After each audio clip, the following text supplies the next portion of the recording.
you're going to receive. LSU, which way do you want to kick? Now, okay, go ahead and put your backs to that goal.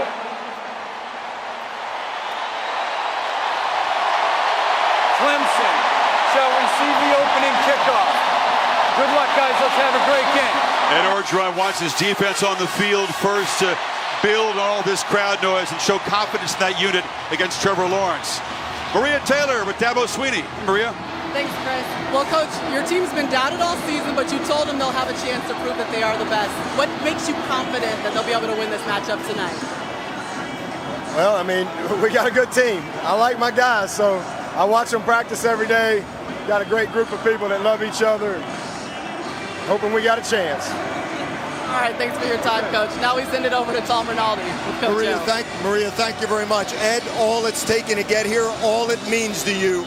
How do you manage the challenge of the emotion in coaching this team to a win? You know, after the first hit, that all goes out. It's about fundamentals, technique, play for 60 minutes. They're a good team, we're a good team. Let's battle. Appreciate the time. Go Tigers. The cut at Orgeron's head came from a punch that he gave himself after a practice to get his guys fired up. He's a unique individual, Kurt. He really is. He has a team that is incredibly fired up against the old veteran Clemson team that's been there and done that.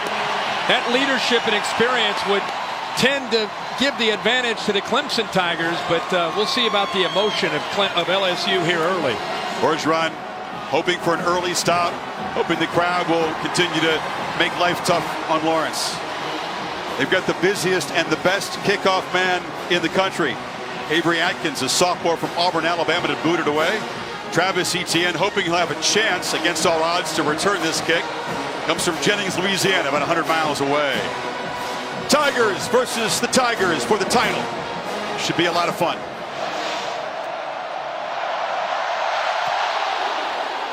It's a line drive that lands a few yards behind the end zone. So here comes Trevor Lawrence. Sublime performance against the Crimson Tide of the championship game a year ago. Never thrown a pick in a postseason game, but boy, he had to show his toughness. The helmet shot against Ohio State, he thought he'd hurt himself. They were down 16 points at that point. He ran and threw them to victory. Yeah, 16 carries on the night. He had to really, his legs had to be the difference in that game. 25-0 as a starting quarterback. Pressed a little bit early, trying to live up to the hype. Settled down in the second half of the season. He's only thrown one interception in the last 7 games.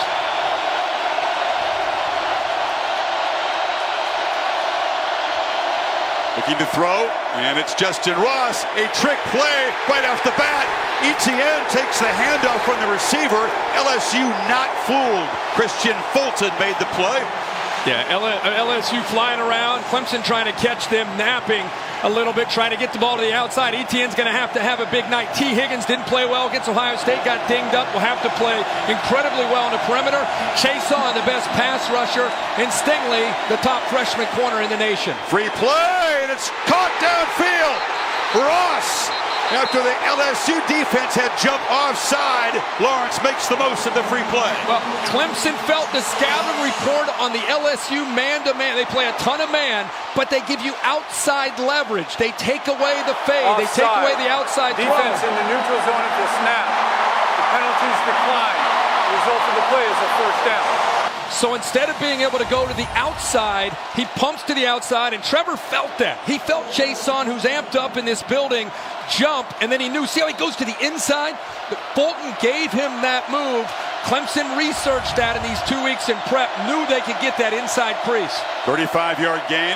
Looking to throw again. Etienne gets the lob from Lawrence and has space. Breaks a tackle and is dragged down near the 26-yard line. Tigers threatening instantly. A little screen, little slip screen, get him out in space. Travis Etienne just needs room to work with.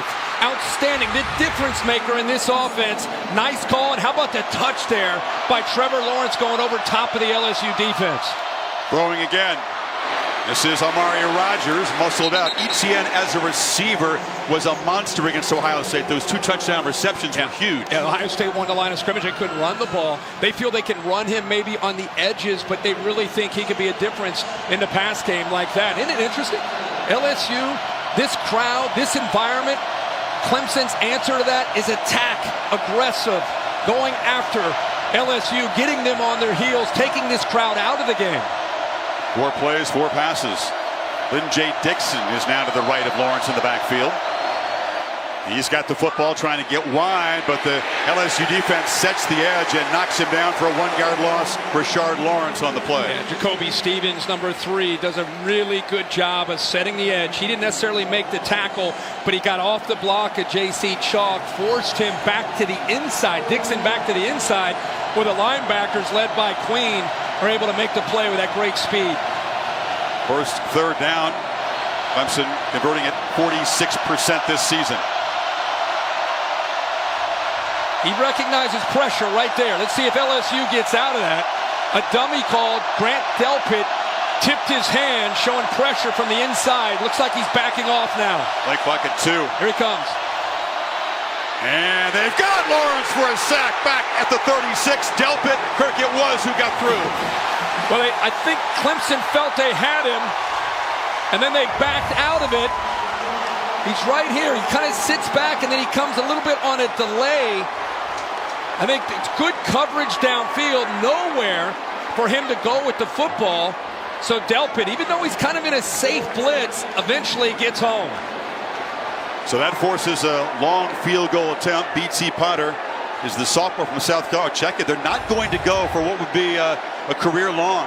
He was hitting from this range in the pregame warm-up, but instead Sweeney decides to send out Will Spires, the punter, and now with 1 second to go, we're going to take a delay of game here, back him up a little bit. Interesting. Trying to pin LSU's offense back deep in their first possession. Hey, the way Joe Burrow's executed, I don't blame him. 5-yard penalty. You know, you take a shot at a field goal there, especially early in the game, and if you end up missing it, you're giving Joe Burrow great field position. So 2 chunk plays for Clemson. They threaten, but the big sack by Delpit stalls the opening possession. Spires very good. He's knocked a dozen punts dead inside the 10-yard line. Hits it high with backspin, and the coverage team able to corral it at about the 6-yard line. So pinned back against his goal line. Heisman Trophy winner Joe Burrow takes over. LSU's first possession coming up.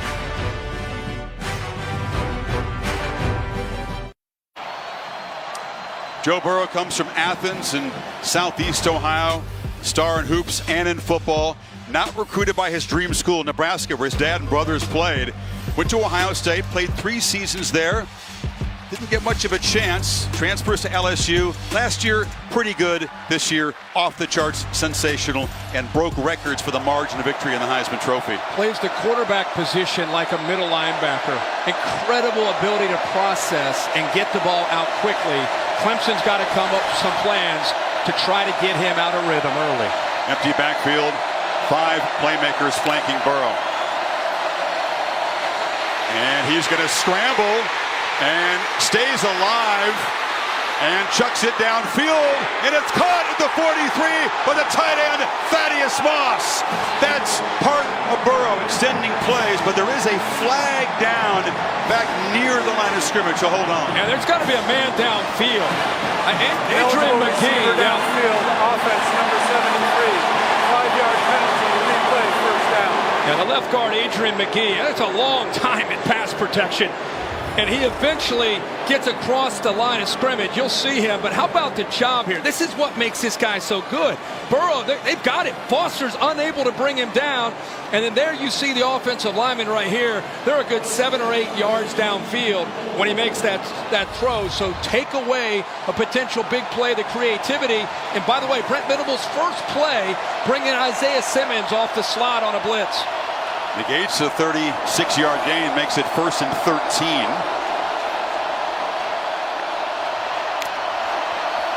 Tigers rush only 3, and short throw is incomplete. That time they were all over Moss with Simmons. Well, everybody wanted to know what Brent Venables would do with 2 weeks to go. What I just saw is a lot like what Kevin Steele did. 3 down linemen, 1 linebacker, 7 defensive backs, a 3-1-7. He's trying to get more athletic ability, more speed on the field. So Nolan Turner, 24, is out there. 14 is also out there. Denzel Johnson, who's not played a ton of ball. But tonight, he's starting against this prolific offense and all these weapons. Mentioned the Auburn game. They gave LSU trouble in the red zone, although the Tigers did gain more than 500 yards against Steele's defense. Edwards-Helaire, they fake it to him on the slant, incomplete. So again, tight coverage, and Jamar Chase couldn't come up with it. 3rd and long. That's a great matchup back into the boundary, and the length of A.J. Terrell, all he's heard about for 2 weeks. I love how physical he gets at the line, gets away maybe with a little bit of a grab there, but I love how Brent Venables is challenging these receivers on the outside, trying to, again, disrupt that timing, try to affect 9 with all these talented receivers. Clemson's defense has been a nightmare for opponents on 3rd down, who convert just 31%. Clemson fans are loud right behind Burrow. From the end zone, gets it out quickly, complete, but in heavy traffic, Justin Jefferson is going nowhere. They've scored opening drive touchdowns in 6 consecutive games, punted only once this season, and that was against Auburn. Well, Brent Venables has a reputation of bringing pressure. This time, that's why he gets the ball out so quickly on 3rd down, but instead he rushes 4, has eyes on the quarterback, quick throw by Burrow, and it allows the rest of that Tigers secondary to rally to the football. 29-year-old lefty punter, Zach Von Rosenberg, to boot it away. Amari Rodgers comes up and fields it at the 42. Spins free of 1 tackle, but it'll be knocked down right there. But Sweeney playing field position. It works out perfectly as Lawrence will take over in plus territory for the 2nd drive. Yeah, that's exactly why he did it. Confidence that he has in his defense in the first series after this long wait goes to the Clemson Tigers. It's the first time since the Auburn game that LSU's not been able to sustain a drive or put points on the board. But put that a little bit to the side. The 3-1-7 that Auburn played with is what Clemson puts on the field defensively in that first drive. Lawrence was 4 for 4 in that opening drive for 51 yards. Etienne, his first carry, accelerates, and he'll get about 4. Jacob Phillips, the top tackler on LSU, made the stop. I think the best chance to run the ball because of the size of the interior of LSU's defensive front. They're going to have to get him on the outside where he has great acceleration, and they can put a dent on that defensive line on the edge and try to get that edge and get yards, positive yards. 2nd and 5, play action, and a slant incomplete. Tight coverage there against Amari Rodgers by Kerry Vincent Jr. Well, he got there early. We're seeing these officials early in this game let him play. Hey, Vincent got there, watch 5, jumped this route to slant, gets there a little quick and a little early with a push in the back. Easily could have been called. 3rd and 5.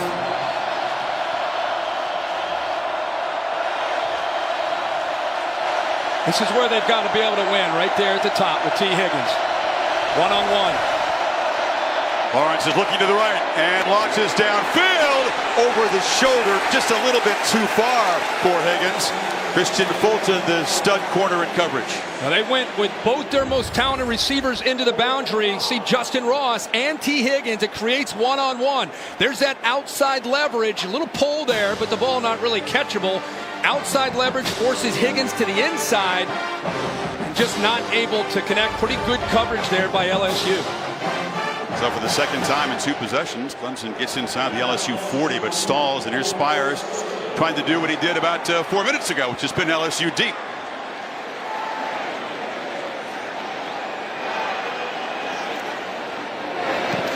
Big fella may have kicked this one a little farther than he meant to, and even though it's not caught cleanly, coverage team does its job perfectly. Burrow backed up again. Back after these messages, you're watching the College Football Playoff National Championship game presented by AT&T.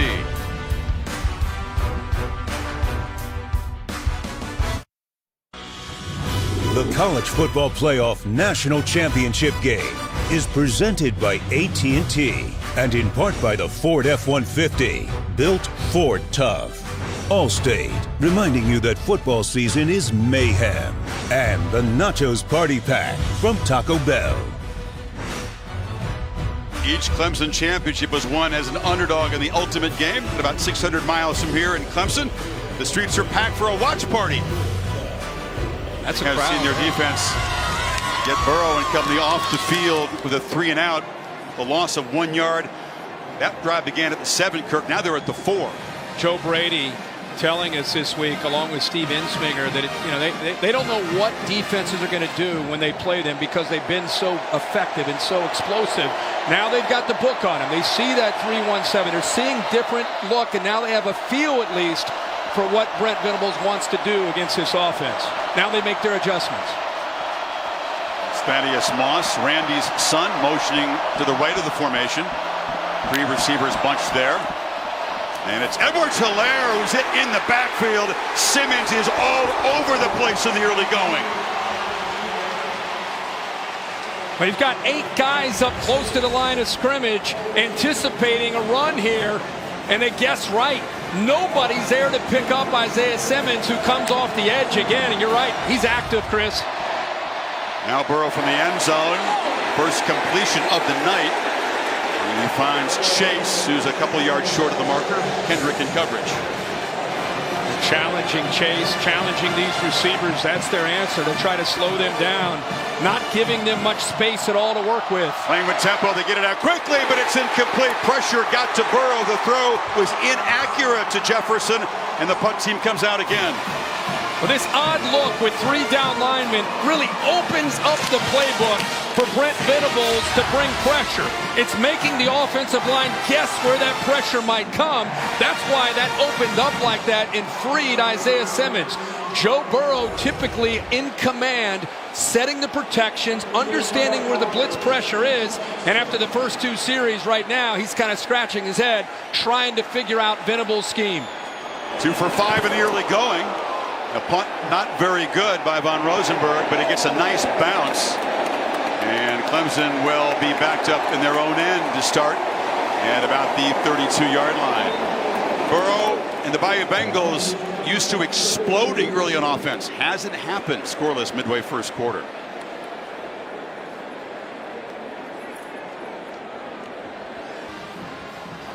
This year marks the 5th anniversary of the College Football Playoff Foundation's Extra Yard for Teachers initiative. Celebration, CFP Executive Director Bill Hancock and ESPN President Jimmy Pitaro presenting a 6-figure check moments ago to students and teachers from New Orleans Public Schools and the Jefferson Parish Schools, and teachers around the dome asked to stand to be recognized. 3rd possession for Clemson. They've threatened in LSU territory each time but punted. Set up this time at the 33. Not seen him run the ball from the quarterback spot yet. Play action, zips it across. Catch made by Braden Galloway, and the Tigers tight end off and rumbling. A flag comes in on the tackle down to the 10-yard line. And the man who was suspended for an entire season makes his first impact play in ages. Boy, he made a great play there, but I think it's going to come, part of it will come back with a block by T. Higgins, a blindside block. Personal foul, illegal blindside block, offense, number 5. 15-yard penalty, still results in a first down. Move the ball back, and they'll spot it about the LSU 40. Yeah, this is way downfield. You see it almost at about the 28-yard line where he'd already picked up big yards. Gets in front of them, but still, because Queen had no idea he's a defenseless player, you can't make that block. It's one of the new rules in college football to protect these players. But a great call on 1st and 10 to get those linebackers' eyes in the backfield on Etienne and on Trevor Lawrence, and they catch him napping by sneaking Galloway behind him.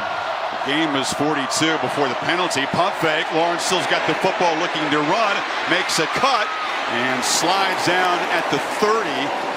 They'll mark him just short of the first down. When he is decisive as a runner, I think that's the area that his game has changed the most from last year to this year. He's up to 220 pounds. He's running the ball. It makes those safeties have to really be aware of 16, not just as a passer, but the threat of him to pull it down and run the ball, as we saw last week against Ohio State. 16 carries, 107 yards.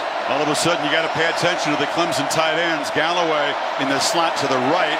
Lawrence is looking over the middle, trying to buy time, and delivers a strike. And sliding down is Higgins. A flag down again in the offensive line pit area. Well, where the umpire threw that typically would be a holding call or a hands up in the face. Personal foul. Illegal hands to the face. Defense number 62. Half the distance to the goal. First down. Siaki Ika, the freshman from Salt Lake City, and then he'll move the ball inside the 10. Yeah, he's up against the center, Pollard. Just to the right there, 62. He's trying to do everything he can with his hands. You see that right hand gets up, the follow through. Helmet almost comes off of Pollard. Umpire saw it, made the call. First and goal at the 6. Not only the gain, but then the yards on top of that on the back end. Clemson has been lethal in the red zone this year. Touchdown 75% of the time. In a game like this, every possession down here, you don't want to ever settle for a field goal against Joe Burrow on that offense. They want to score touchdowns. Lawrence motions out. Direct snap to Etienne, who makes a cut, accelerates, reaches toward the goal line, is just short. So a wrinkle.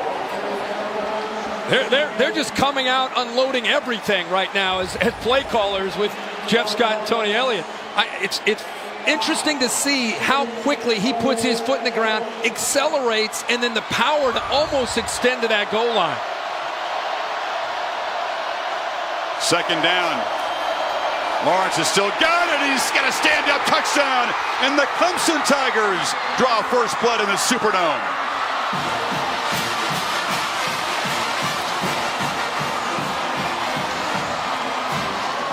LSU loses their edge.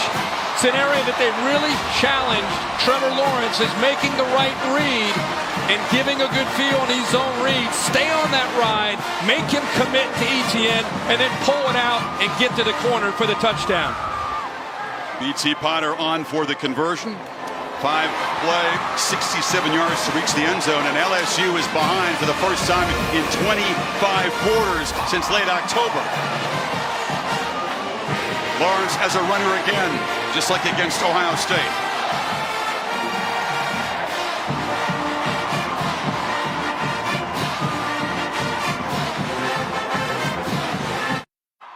Want more stats? Hey Siri, who has the most passing touchdowns in college football? No, the answer is Joe Burrow, who's 3 away from Cole Brennan's single-season FBS record of 58. It's been easy for Burrow.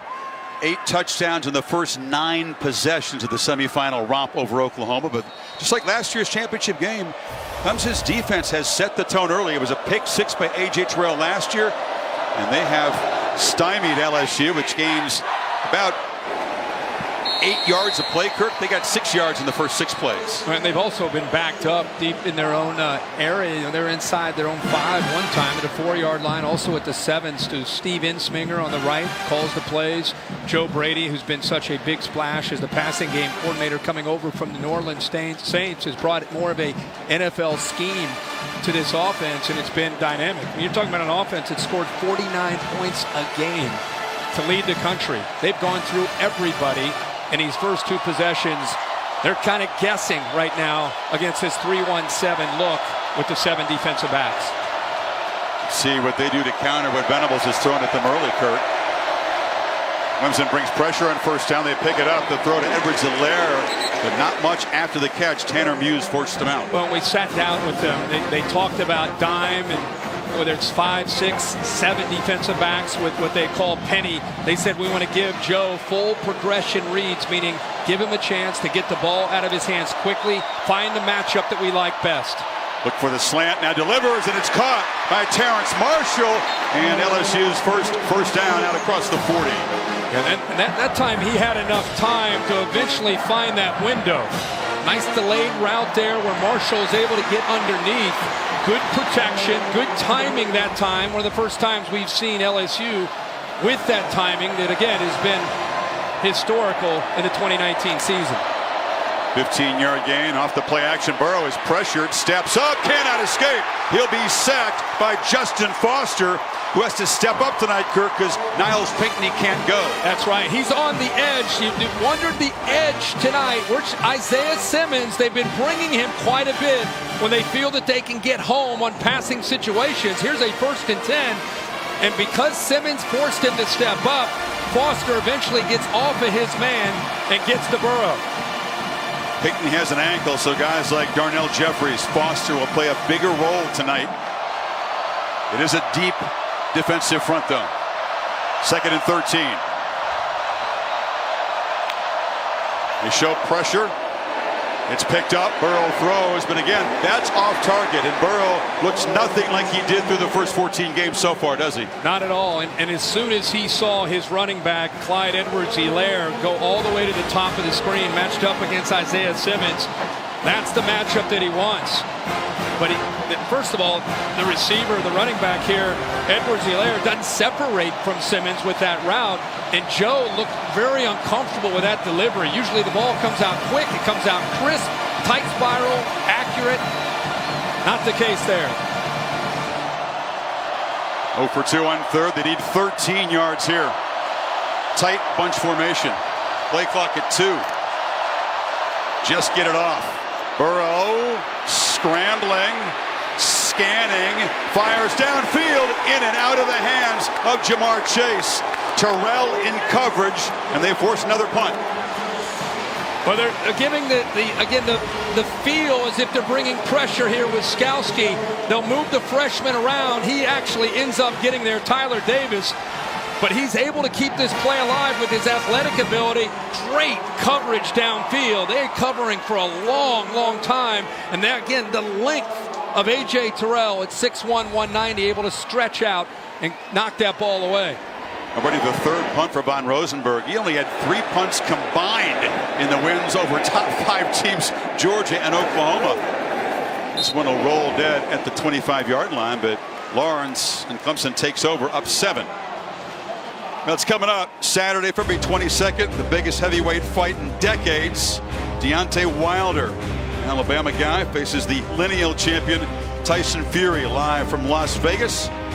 Undefeated heavy hitter square off for the 2nd time. That was a hard-hitting draw the first time. February 22nd, live on pay-per-view. Not what Coach O expected so far in this first quarter. His defense has been puzzled. His offense has been shut down.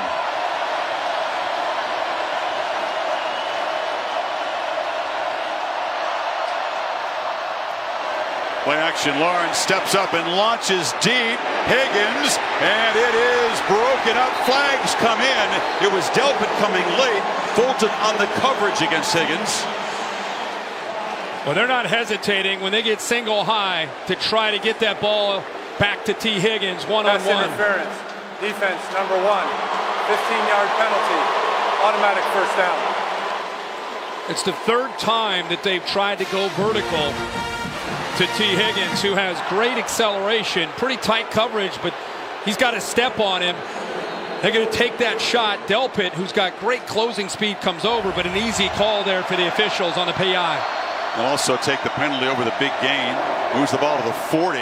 Etienne in traffic, spins, but cannot escape the tackle there of Fulton. Still a nice first down gain. Good patience there, giving his blockers a chance. J.C. Chalk, the tight end, pulling around along with the left guard, John Simpson. Expected Clemson to use tempo, and they have. There's a high throw over the head of Amari Rodgers, the first time that Trevor has misfired tonight. Yeah, that was a run-pass option where he feels that slot receiver, and if he gets pressure from the man defending him, it was Jacoby Stevens, 3. He didn't get there, but just by coming into his face, he forced him to throw that ball up high.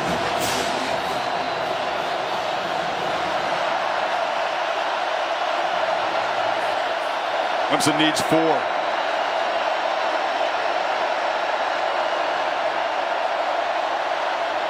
Four-man rush. Lawrence gets it out. Incomplete. Tried to find Ross on a slant. Derek Stingley Jr., the fine true freshman corner, was there. And the LSU Tigers defense gets a stop. how good of a matchup will that be with Ross against Stingley? Both these receivers, Ross or Higgins, with their size going up against Stingley, who's had just an incredible freshman year, 6'1", 190 pounds. Comes from Baton Rouge, was the #1 overall recruit. Targeted a lot, but he is hard to complete passes against. Spires has been great at knocking punts dead inside the 10 and pinning LSU back. Tries to do the same thing. And that time didn't quite get the punt off, and they weren't trying to take a delay of game. Delay of game. Offense. 5-yard penalty. Still 4th down. Don't mix in a rugby punt. You could see Spires was rolling to his right. Well, they also took Isaiah Simmons, who was lined up as a personal protector and then motioned out. Took a little bit of time, and eventually that caught up to him.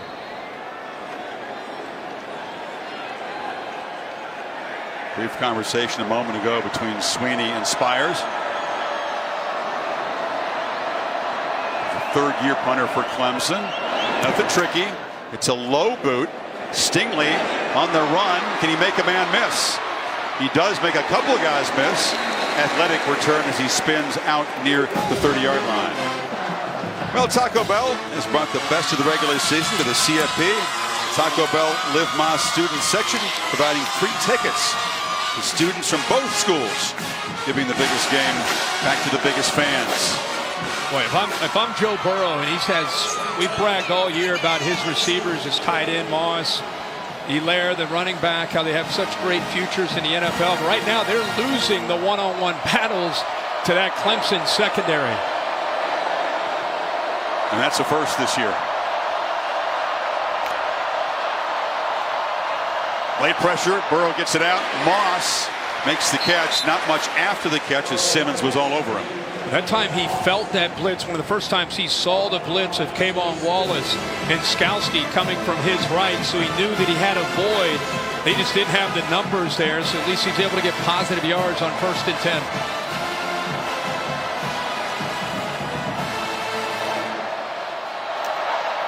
Edwards-Hilaire, and he cannot escape the tackle of Skowski, and he's got that tattoo in his left bicep that says "War like the warrior you are," and he is a warrior out there. No doubt about it.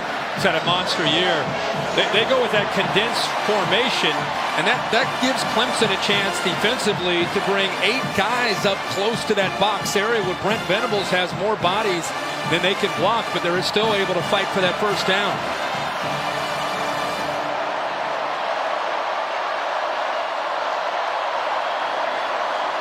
LSU still trying to get that spark, get that momentum going, and create that avalanche that we've seen so often. Edwards-Hilaire just lowers his shoulder. He delivered a blow to Terrell and motors for a nice 1st down gain. Well, that can spark an offense, a run like that. When you run through a defender and a would-be tackler, the corner, Terrell, comes up. He's right there with a chance to make that play.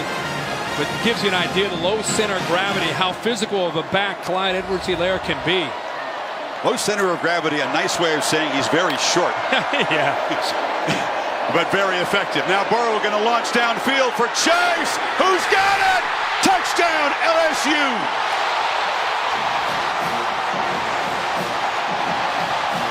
It took a while, but the Bayou Bengals offense says join the party.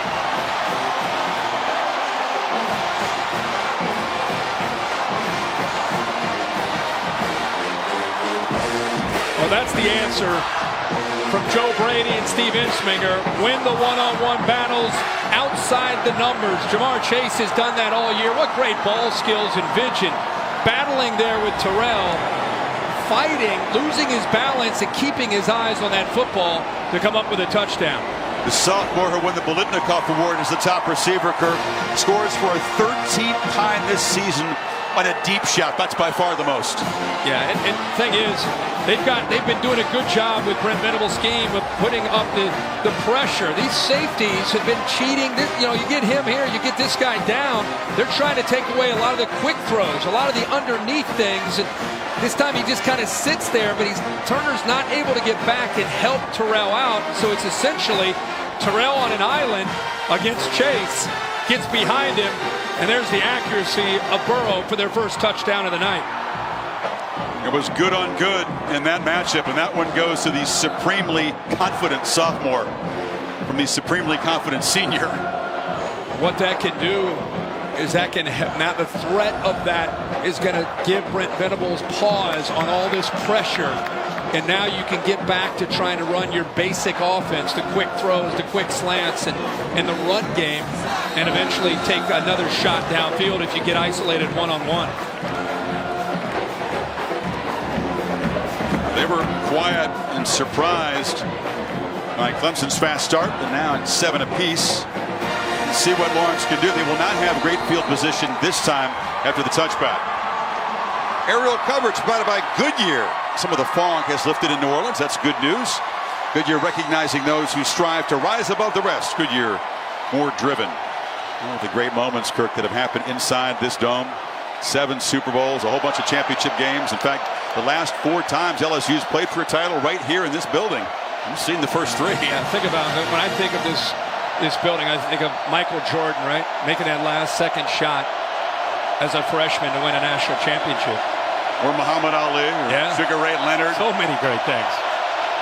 Hope we get some more memories tonight. That was messed up. The snap wasn't very accurate. Lawrence had to spin, hands it to Etienne, and they swarm him. Jacoby Stevens and Michael Divinity got in there. Yeah, the timing was off from the beginning. The snap was okay to Lawrence, but the execution of the handoff slowed Etienne down and allowed that defense to get into the backfield. It just right there. It's messed up, slowed down, penetration. Lawrence gets in there, and then the linebackers are able to clean that up. LSU fans certainly sensing a momentum shift. Got Clemson behind the sticks, 2nd and 14. Empty backfield. Etienne rolled out, but Lawrence took a peek and then moves forward. Gets positive yards. It'll set up 3rd and 6.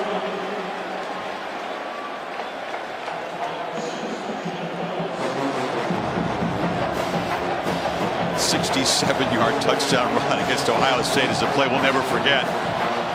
9th rushing touchdown of the season for Lawrence earlier in the quarter, which has just a minute 13 remaining now. Neither side has converted on 3rd down yet.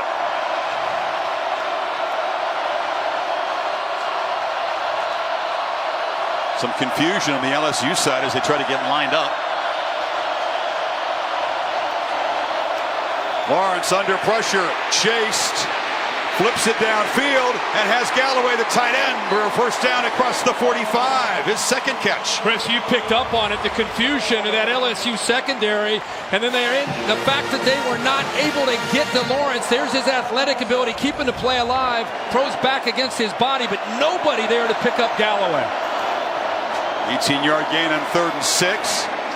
And now darting forward is Etienne. Galloway, a guy who had a positive PED test and missed an entire year. Imagine sitting that out. A serious mistake that he maintains was an innocent one. First game since October of 2018. Played last game against the Buckeyes, but didn't do very much at all, and already making an impact in the national championship in his first quarter. It's Jacoby Stevens, the junior safety for LSU, that's down on the field. You've seen a team in Clemson that had a quiet assurance, and that comes right from their quarterback and their coaching staff. They know what they're capable of in a championship stage, and they've come out very sharp in the early going. Yeah, they really have. I mean, the matchup really for the last 2 weeks was how will Joe Burrow's offense match up against this Clemson defense, because Clemson has had a great history and tradition of being creative and confusing quarterbacks, confusing offensive linemen and pass protection. And I think that will continue to be the game within the game to eventually find out who wins his football game. Stevens helped off. Gary Vincent Jr. is a quality safety. Comes in his position. 2nd and 4. Final 20 seconds of the quarter. Lawrence again running and weaving his way, showing his quick feet and his strength. It's a first down. And that's a quarterback draw. He's trying to maneuver his way and find a crease, which was tough to do, but again, he's got great change of direction for a guy his size at 6'6", to be able to find a way to get that first down. Incredible.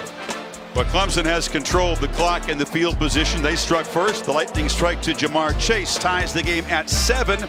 End of 1 here in New Orleans. Let's go to Kenny Mayne.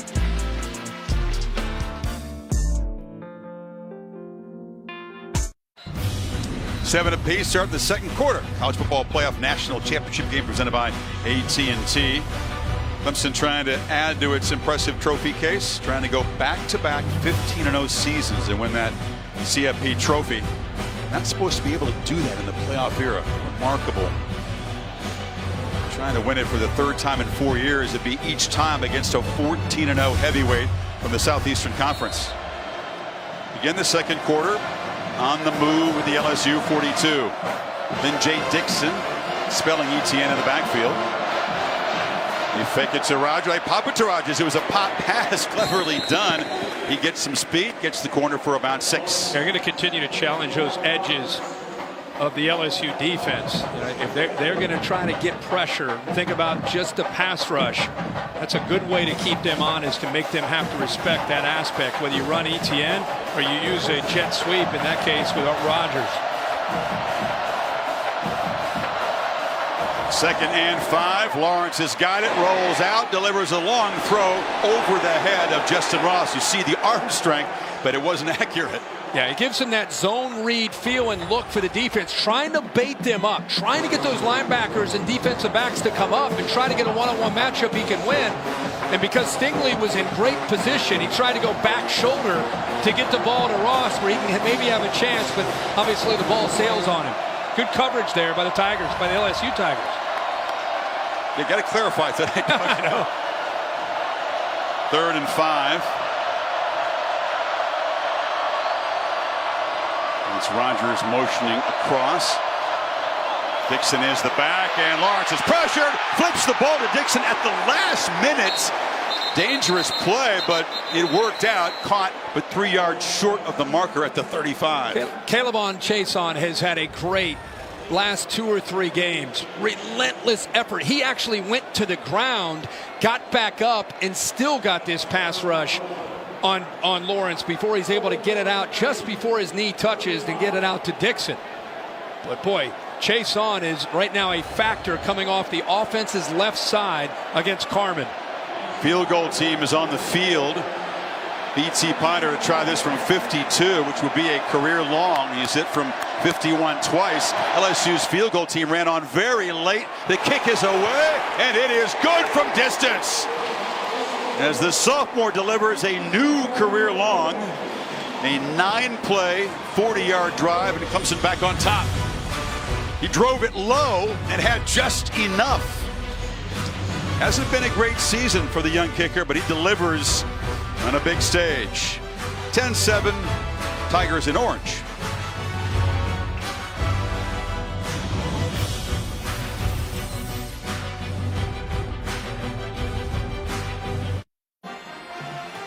President and First Lady also attended LSU's victory at Alabama this year. And Congressman Steve Scalise on the right there looks ready for Mardi Gras. He does. Got the beads going. The de facto home team, though, once again behind. B.T. Potter now 3 for 3 on field goals beyond 50 yards this season. And a nice smile from Dabo Swinney afterward. He eschewed the long field goal try early, but Potter delivers there. And he now kicks off, and it'll be another touchback. Time from plan to play. Brought to you by Northwestern Mutual, Kirk. Well, they went back to the drawing board. They said, let's get the ball out of Joe Burrow's hands quickly. That was one of their answers, trying to find matchups, trying to find space, trying to get their athletes in space. Then they created a one-on-one opportunity. Burrow knows he's going to chase all along, keeps the safety in position, works his way from the left all the way to the right, come up with a 70-yard drive and that touchdown. They had 38 yards on 14 plays before that touchdown. They had 10 pass attempts. It netted 32 yards until the 52-yarder to Chase.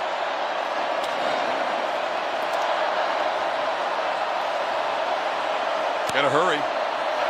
Here comes pressure. Burrow scans and takes off. And he's in the clear and now slides down He is a dangerous runner. Really hurt Georgia in the SEC championship game. Watch the middle of this defense. Watch how it clears out. And watch Joe Burrow feel Isaiah Simmons take Moss. Once he gets his eyes on Moss, you've got to have somebody there to account for the speed and the decisive the thought process of Joe Burrow. He's now run for 37 first downs this season. That is a big number. And he gets upfield so quickly when he makes his mind up to run the ball. Much quicker than he might appear on TV. When you watch him field level and defenses have to adjust, they are usually surprised. On the slant, in traffic, it's Marshall, and they get about 6. That's LSU this year. You're going to bring pressure with Isaiah Simmons. They're going to get the ball out fast and find one of those quick slants underneath, whether it's to 2, who's had a quiet night, Justin Jefferson, or the Terrace Marshall, who comes up with that big catch there on 1st and 10.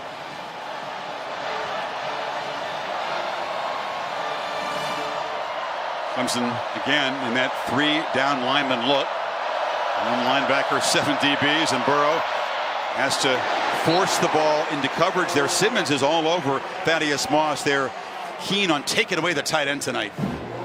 They know that they have to, and they want to put Isaiah Simmons on the tight end because of the size and the natural matchup there. Does a good job working around with his arm. Body doesn't affect Moss for the PI, but he has, again, that great length to be able to get around him and knock it away.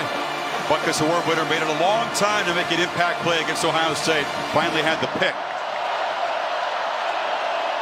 3rd and 4. Burrow pressured. Chased by Skalski. And has to just throw it away. So again, the linebacker blows the play up. It's 4th down. They're trying to get the ball out to Clyde Edwards-Helaire on a rub. But the pressure up the middle, again, they're able to get home clean. Nobody's there. You go empty. You know you're going to get pressure. But because of the coverage downfield by the safety, Nolan Turner, there's nowhere to go. Even though LSU knew that was coming, they can't get separation on 3rd down. Nowhere to go for Burrow to throw that ball. Talk about a quarterback. It's on the FBS record pace. Almost 78% completions. Just 7 of 14 so far. And this time it's the LSU punt team's job to knock the ball dead deep. Racy McGrath, or McMath, I should say, is their top special teams gunner. He downs the ball at the 4-yard line.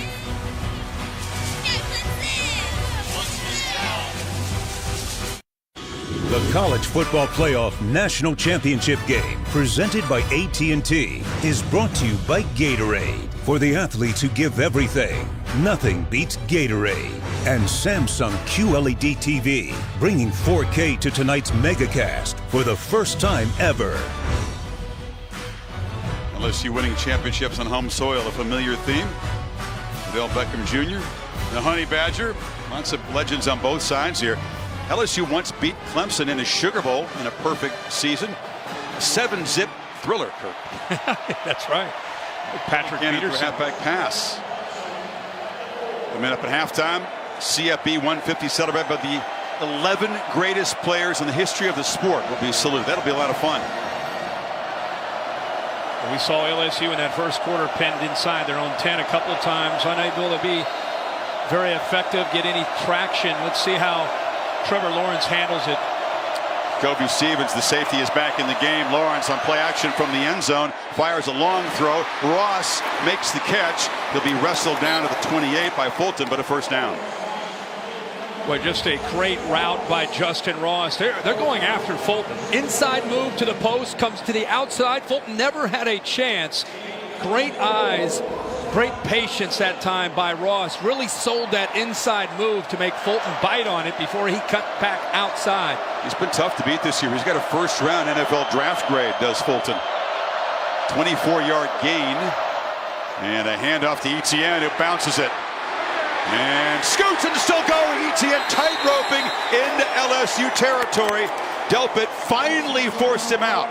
You know, as good as Chason is as a pass rusher, he loses the edge, and his eyes are looking towards the quarterback, Lawrence. He's looking for a pass because Lawrence fakes the throw, and Etienne went right by him.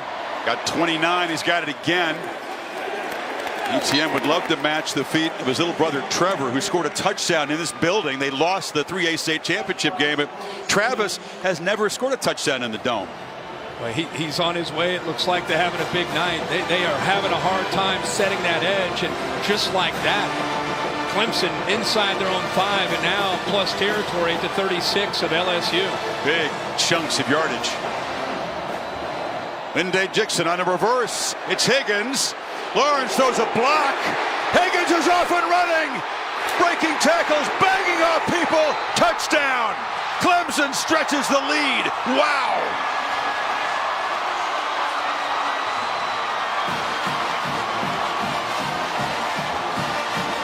.36 yards. The trickery. You get an aggressive defense. You counter that with the reverse. Look at Carmen leading the way. Look at Justin Ross, 8, with an outstanding block on the freshman Stingley. And then T. Higgins showing some toughness, lowers his shoulder and goes over the other corner, Fulton, to work his way into the end zone. Some physicality from the long, lanky wide receiver at 6'4", 215.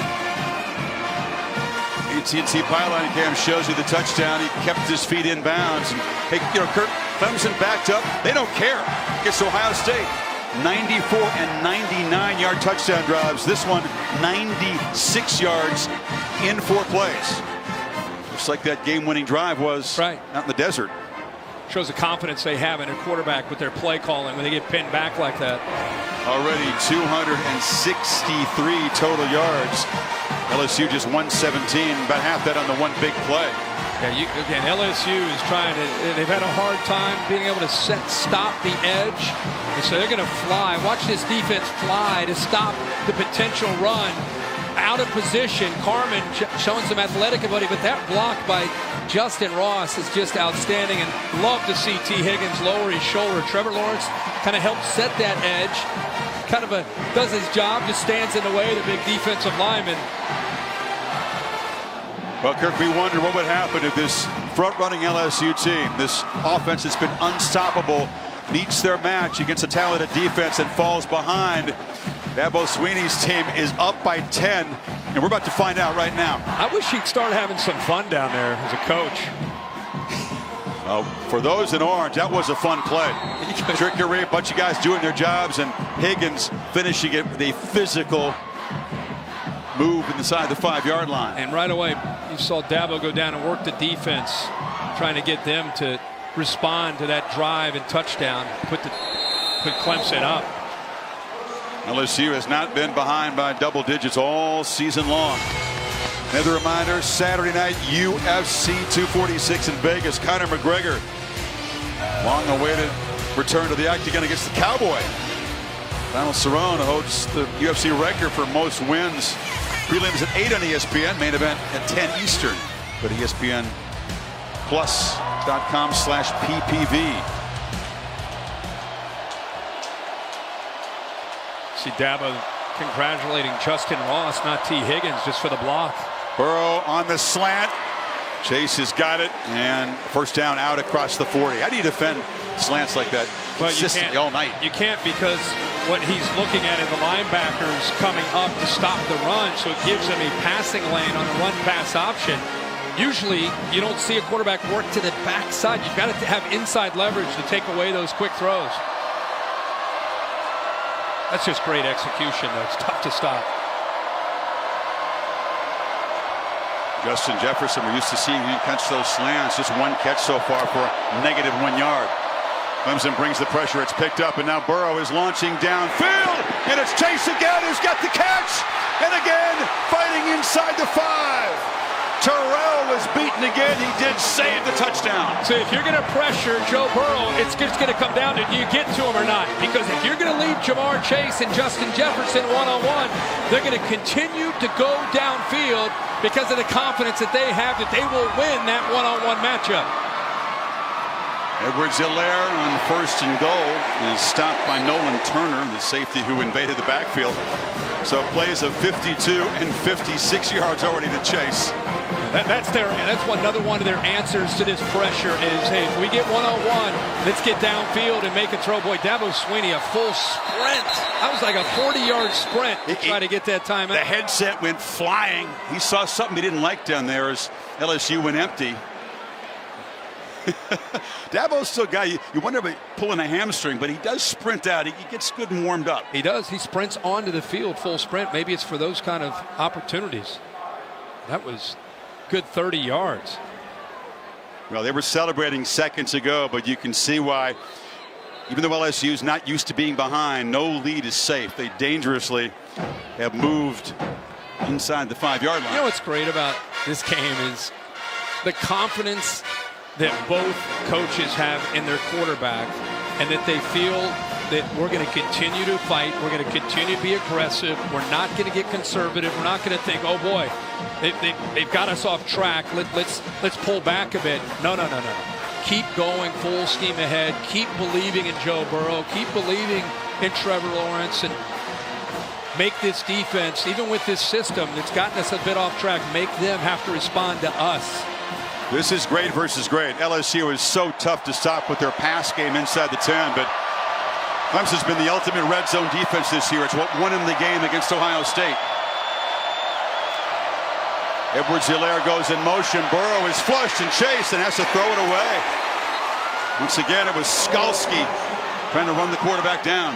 They're having a lot of success bringing these blitzes up the middle. Skalski's going to split right up the middle between the guard and the tackle. Nobody there. You can see a late reaction, just being confused. You're moving your protection one way, and they bring more pressure the other. It's a pre-snap to post-snap look that is affecting the offensive line and the pass protection. Her great use of the timeout at this point as they slowed LSU's momentum. And now it's 3rd and goal. Now they're really spreading them out, trying to create space and see who can win a one-on-one battle.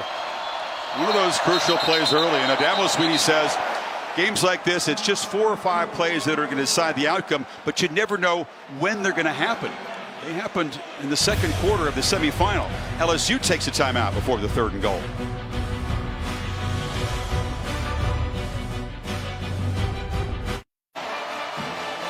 Joe Burrow told us he thought it would be, quote, a fun chess match tonight against Venables and that Clemson defense. Hasn't been as much fun as he thought, Kirk, but now after each side has taken a timeout, 3rd and goal from the 4. And now you're Joe Brady upstairs with Steve Insminger. You're trying to find the matchup. Are you going to Jamar Chase, who's up against Terrell? Are you trying to get it to Justin Jefferson, who's in a slot against Kayvon Wallace? Thaddeus Moss is out there. You've got a lot of different options. Edwards-Helaire far to the left.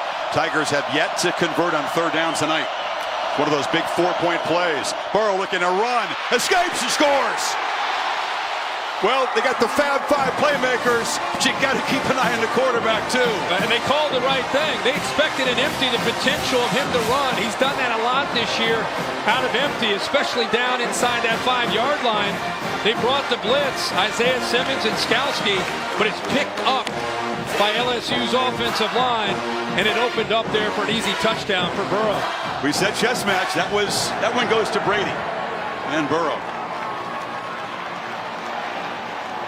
Cade York, freshman kicker, who has missed 4 PATs on the season, even though he converts long field goals, cuts the lead to 3 again. Here's the the nice long run by Chase. He gets to the outside from that slot position. They've been moving him around a bit on that right side. Again, that's the matchup. Terrell against Chase. He wins again, almost gets it into the end zone, but we get all the way down to a 3rd down and goal. Spread him all over the field. There's the blitz. Isaiah Simmons came up, but he's picked up nicely by Ed Ingram, the left guard who's in right now. And he sets that block and makes it easy for Burrow to get to that end zone for the touchdown. So each of these prolific passing quarterbacks who are also dual threat guys have a rushing touchdown tonight. Burrow is a perfectionist, almost never satisfied no matter how monster a night that he has. Always feels like he can do more or better. Never enough. Just wants to keep raising the bar. He's being challenged tonight. He knows it. He knew that coming in, that there was a good chance for this scheme from Clemson to give his offense fits, but they're adjusting well, and they put themselves within 3 points. 75-yard drive. And Travis Etienne, it comes from Jennings when he made his announcement on recruiting day. Gave a jab at LSU fans who remember. Because both schools called Death Valley home, but Travis weighed in on that issue. Use the hat. Where are you going for the next 4 years? I'll be taking my talents to the real Death Valley. The real Death Valley. Those are fighting words, and the ugly side of social media, he did get some threats. Once this matchup was set, LSU fans began to harass his family. Travis still smiling through that and enjoying his experience. A lot of media attention for him this week. He's got the football. He's trying to bounce it, and he's going to run smack into a tackler there, knocked down by Phillips. Maria? So Chris, you mentioned that hometown of Jennings, Louisiana, and that town had Clemson Day on Friday, despite the fact that they're right in the middle of LSU country. T-shirts were made to support Travis Etienne called Tigers Divided, and ultimately he's been called a ray of light in that city. But Travis said he's gone into a submarine, guys, leading into this game, blocking everything out, including mom, so he could be focused. You can't hear the static in a submarine, can you? Travis over 4,000 career rushing tonight and 5,000 all-purpose, and he's got it again. Kind of a sprint-out handoff. He shows the strength, loses the helmet, and draws a flag at the end of the run that'll move the ball near midfield. Yeah, I think 7, Grant Delpit, trying to make a tackle, got his hand in there on the face mask and ripped the helmet off of Etienne, who we're just talking about. Personal foul, face mask, defense number 7. 15-yard penalty, automatic first down. Delpit, who struggled at times with injuries this year, won the Thorpe Award. He's had a tough night so far, Chris. He has, and even without the penalty, look at the physicality. I mean, this kid runs hard, leads the nation in yards after contact per carry, and then you get the face mask on the back end of that to add more 15 yards. Have the back of the helmet and ripped it off. LSU crowd not in love with the call. Empty backfield, Lynn J. Dixon to the right. And Lawrence is looking to the left. And now flips it over the middle, over the head of Rodgers, who takes a huge shot there from Stevens and is slow to get up.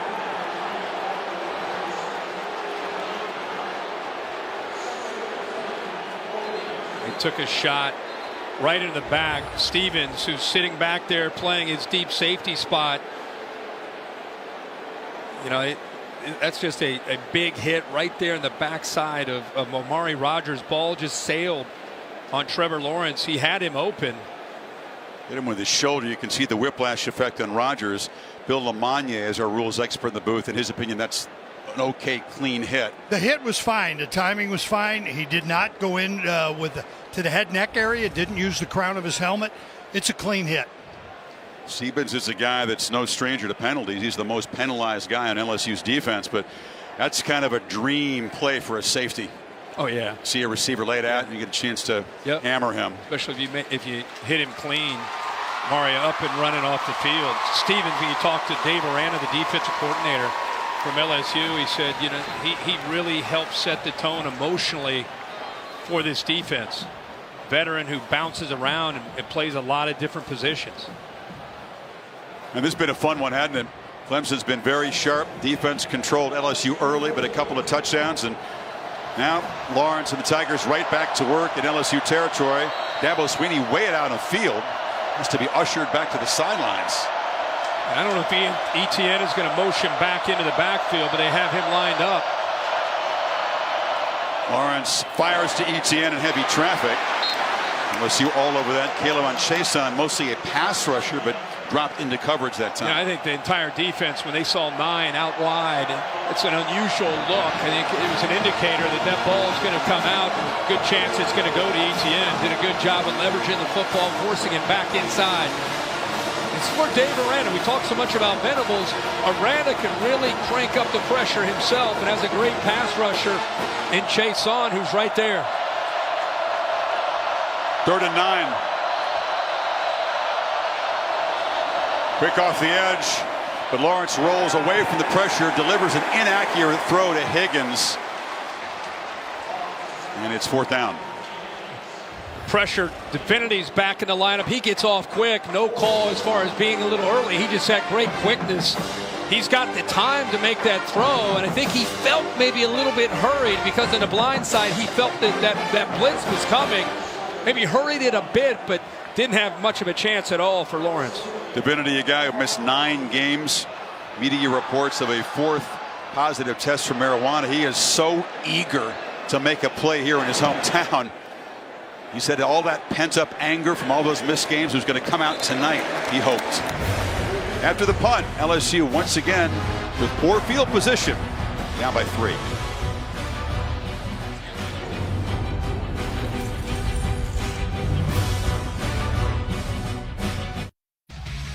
Hope for some mayhem to cap the season. Curtis Wilson on the All-State buses here in New Orleans. What have you selected as tonight's mayhem moment?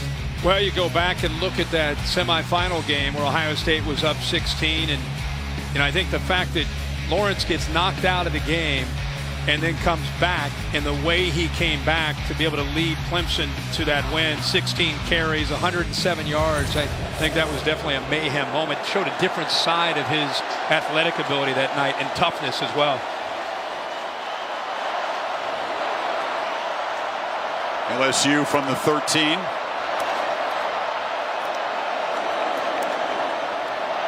Once again, Clemson crowding the line.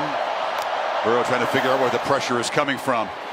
It's picked up, and he fires across the middle. It was over the head of Jefferson. They struggled to involve the star receiver so far tonight. Yeah, they typically with Jefferson like to work the bender over the cross the middle.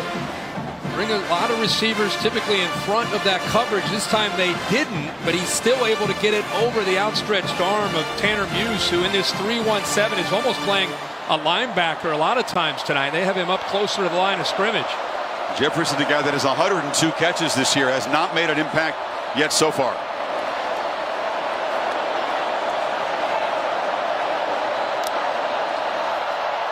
Burrow pressured immediately, flushed, takes off. Chased by Simmons, but he angles for a first down, and there you see the speed of the quarterback. Absolutely, and not only the speed, but the recognition. Where's Isaiah Simmons? Where is he? Where is he? He clears out. He's worried about those underneath throws, those quick slants, so you can't cover the quick slant and also account for the quarterback. So if you stay there with Burrow, he'll make the throw. If you take the pass away, he's going to run it. Burrow surveys and fires. And it's Chase again getting free, dragged down to the 45. Jefferson, I should say, finally makes an impact play. That's more like what you expect to see. Watch this open up. They take Marshall 6 underneath, opens up a beautiful throwing lane. That's what LSU's offense has been, the timing and the rhythm this season. Can't hold Jefferson down forever. Now Edwards-Helaire out of the backfield. Spins free of a tackle. Makes 2 more men miss and gets down inside the 35. Well, let's take a look at that. I thought he stepped out of bounds. What an incredible effort, though, by the talented back who's been doing that much of this season out of the backfield. Such a tough matchup. He's inbounds. Oh, did his hand maybe touch out of bounds? Nope. They run the play, and now it's Jefferson out of the flat. Stop and go, lowers the shoulder, hammers down inside the 15, and the Tigers offense is rolling now. Yeah, they sure are. They're getting the ball out quickly. Joe Brady and Steve Ensminger, their adjustment is to be attacking, getting the ball out quickly, and getting their receivers to win these one-on-one battles. And now the crowd boos because Clemson player Tyler Davis, the big, almost 300-pound defensive tackle, is dropped to the field, complaining of an apparent cramp. They were going so fast. That big play by Clyde Edwards-Helaire out of the backfield.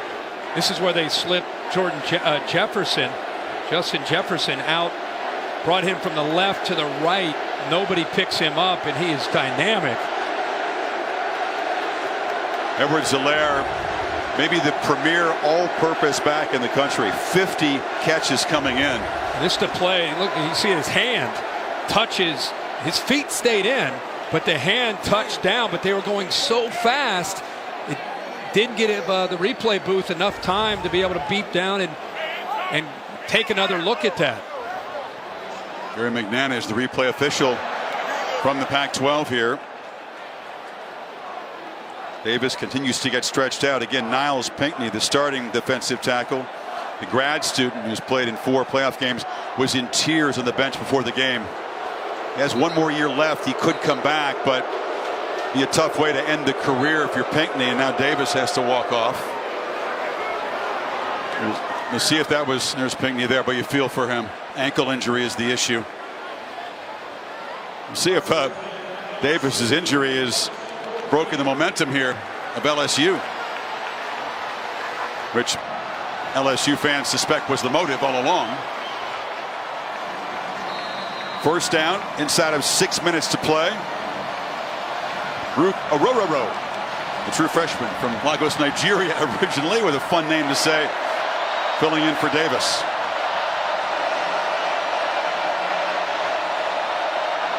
Plenty of time for this pre-snap chess match. Burrow not the only one looking over. Receivers look over. Edwards-Helaire looks over. Everybody on the same page. Burrow from the pocket launches to the end zone. Caught! Touchdown Chase! And LSU takes its first lead tonight.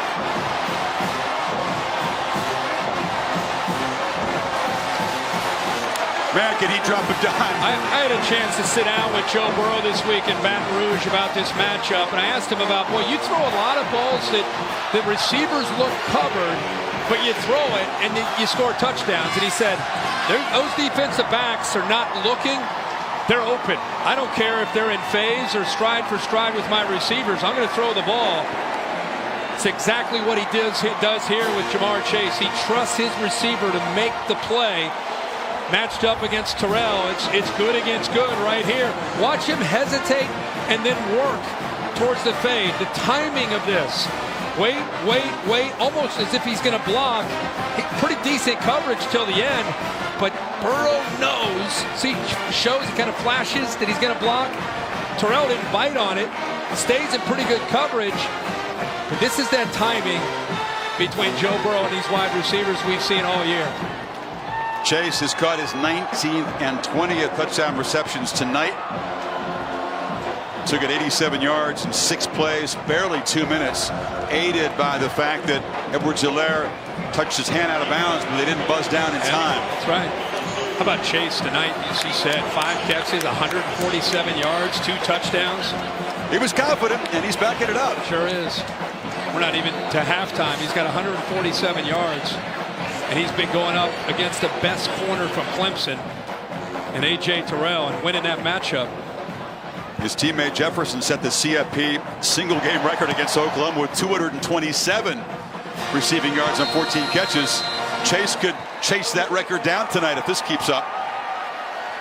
Now this season, for every field goal and extra point made by the 2 schools, All-State makes a contribution to the General Scholarship Fund. Thank you, All-State. Tonight, Kurt, Trevor Lawrence and Clemson takes over behind for the first time tonight. And the noise is back in the dome. These folks have spent the entire game on their feet. Wide snap, corralled by Lawrence, who fires, and a hands catch made beautifully by T. Higgins. Those long arms. Wow. In front of Fulton. That was impressive. You know, T. Higgins had a rough night against Ohio State. Really, all the Clemson wide receivers had a rough night. And his all hands. Nice catch there by T. Higgins, even as he comes down to the ground. They were challenged all year. They're going to take a peek at this. Take a peek, I guess, when he came to the surface. They're going to see if there was the ball moved when he came down with it. Mentioned Higgins knocked out in the first quarter. There was a concern over a concussion. They examined him at halftime, and he came back in the third quarter against Ohio State, made 4 catches. Ooh, what is the first part to touchdown there? Looks like that foot was on the white. See the left foot, if it gets down. Yeah, boy, I thought the left foot never got down. He looked like he was going to be able to get it down. I thought the left foot would get down right there, and it never quite touched. You have to credit Fulton, though. His physical play forced the receiver out. Sure did. I just assumed the left foot came down, especially we're watching it live. How about that toe? It somehow never touches the ground.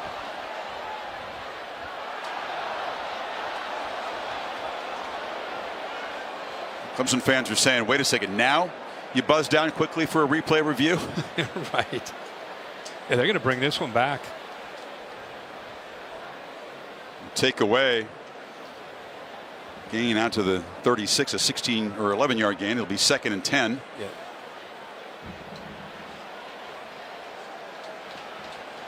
Aaron McNana has the final say, but there are 2 folks in the command center for the Pac-12 back in the Bay Area also weighing in on these replay reviews tonight. LSU fans are convinced that that replay is definitive. Clemson receivers admitting to us that the Ohio State corners, Damon Arnett and Jeffrey Okudah, both did a good job of jamming them at the line of scrimmage. They didn't have a great game, and they've been challenged these last couple of weeks to try to step up in this game. Well, they've already spotted the ball back at the 25-yard line. We haven't got an official verdict from Chris Coit, but here's a clue. It's a 2nd down and 10 play. They're looking at 2 things. Did he maintain possession, and did he get a foot down? Which foot touchdown first? Yeah. Yeah, it seems like everybody's dialed in on what's going on. Even the Clemson offense is already kind of moving forward as if it's 2nd and 10. They see where the ball has been placed. After review, the pass is incomplete. The receiver didn't maintain control going to the ground. It'll be 2nd down. Please reset the game clock to 5 minutes, 14 seconds. 5:14. We also don't think he got a foot inbounds. Thank you.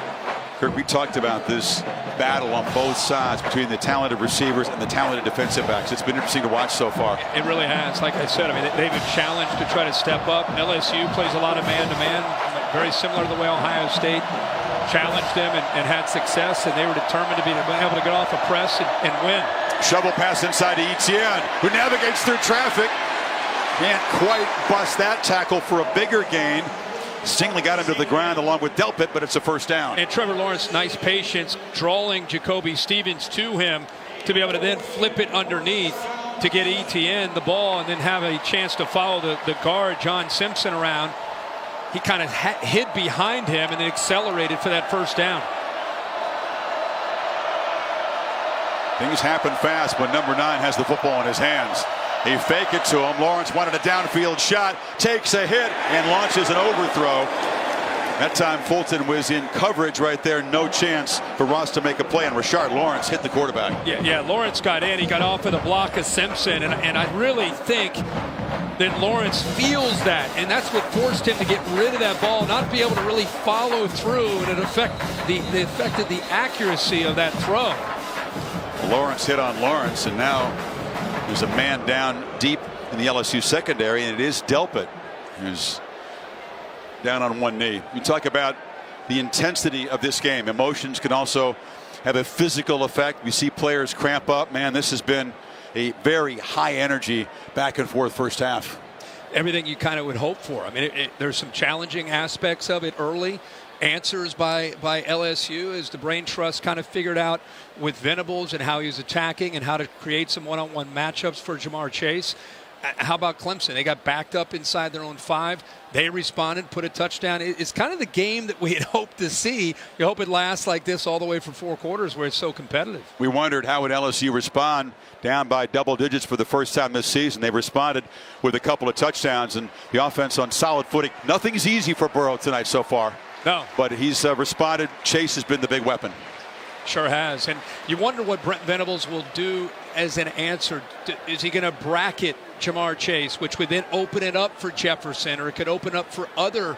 That's what makes LSU so good on offense, is if you try to take one guy away, they're going to find the other potential matchup that's a mismatch or an advantage to them. Replacing the Thorpe Award winner is a true freshman, Mo Hampton from Memphis, number 14 in its safety, playing deep center field. 2nd and 10. Delayed handoff, and Etienne going nowhere. Glenn Logan, the big defensive end, grabbed him for a loss. What a great play by Glenn Logan right here. Works around the right guard, Cervenka. Look at that swim move, great hands. Keep in mind the size, 315-pound junior.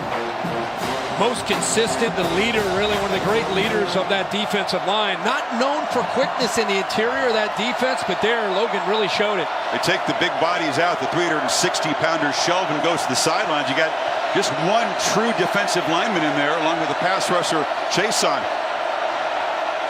On third down, Lawrence rolls away from pressure, and it's incomplete. A high throw intended for Higgins, very well defended by Vincent Jr. And that was a high throw, but a catchable ball that Higgins can make. I mean, this is a long throw. Good coverage, size advantage with Higgins. That's why Lawrence put it up high, where the 6'4" T. Higgins can go up and over Vincent, who's 5'10", but tight coverage. LSU with that tackle for loss in that possession, messing up the Clemson drive, and now 3:49 before halftime. LSU is going to get the football back with a 4-point lead. It's a deep punt by Spires. Zingley just lets it bounce, and that punt team has been busy and effective for the Tigers tonight. Once again, LSU backed up inside the 5. And we've been marveling at Jamar Chase all year. The Biletnikoff winner, the timing, the execution with Joe Burrow. Slow start for this offense, but an adjustment just to get him isolated the way it has been all year. And it's been against Terrell. A.J. Terrell, the top corner, number 8. He's got great length, great athletic ability, but the last few series unable to stay up with number 1 from LSU. See if Brent Venables will make adjustments to try to slow him down by trying to get a safety over top to help out.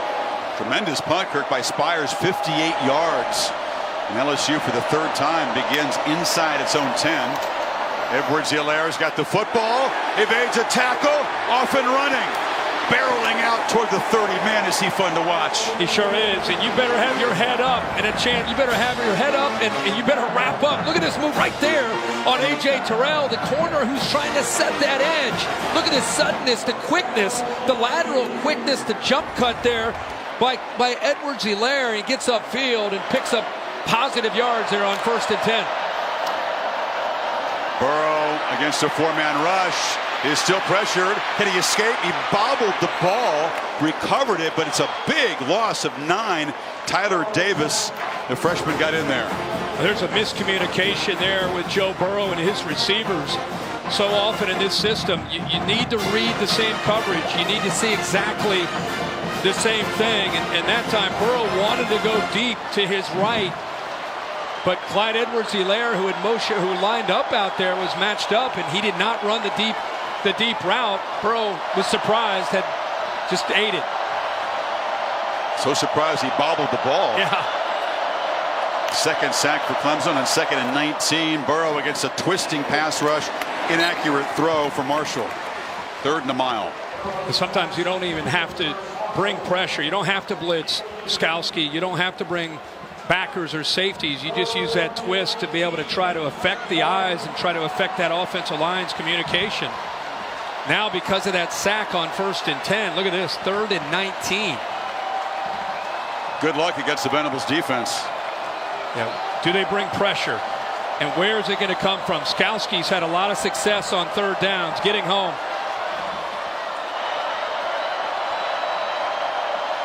Here he is on the left edge, number 47. Oh, there were 11 Clemson Tiger defenders close to the line on 3rd and 19, so they call a timeout. Chess match. And then eight guys within the box, all capable of blitzing. And you're looking at Joe Burrow, and he's looking at that defense, and he's trying to set that protection. And it's a little bit of a guessing game on trying to figure out where that pressure might come from. And then again, they could show it and then just bail and get out of it. And Nick Saban said in the pregame, he thought the key, which defense could affect the opposing quarterback the most. Both defenses have been successful. Nick will join Reese and Desmond. The Mercedes-Benz halftime report just 2:29 away. I think that was the key for everybody really coming in, is what can you do to slow down? You're looking at a quarterback in Joe Burrow, who's more than likely going to be the first pick overall this year, and Trevor Lawrence, who's going to be the first pick next year. Somebody better slow these guys down, right? Saban, of course, who won a championship in this building for LSU and against LSU and Alabama. Joe went over, put the headset on, probably talked to Joe Brady to get a feel here on 3rd down. We'll see that often in a timeout, too. No. It's only a 3-man rush, and Burrow launches downfield, and Marshall has interfered, and that's going to give LSU a first down. Darian Kendrick was beaten and got there very early. Remember, we talked about how they're going to show potentially pressure, and then they can come out of it. Simmons, Muse, they look like they're showing it, and then they get out of it at the end. They rush 3 and just drop 8. He's got 8 guys in coverage. Burrow still challenges them with a ball that's underthrown, and that's really what forced Kendrick to run into Marshall. Man, Kirk, there are a few things that sting a defense more than a pass interference penalty on 3rd and 19. On an underthrown ball with 8 in coverage. So the automatic first down moves the ball to the 36. LSU with 1 timeout remaining, and Venable says, dadgummit, we were almost off the field against these guys. Now LSU, which will get the ball to start the second half, has a chance to add to the lead before the break.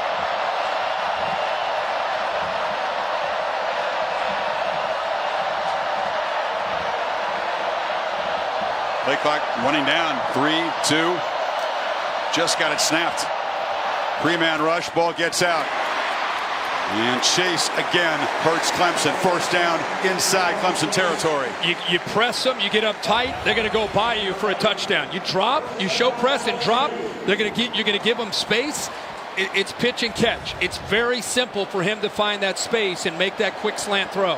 Crank the tempo. Off play action. Burrow looking for a downfield shot. It wasn't there, but he darts forward. Skalski grabs him after a short gain.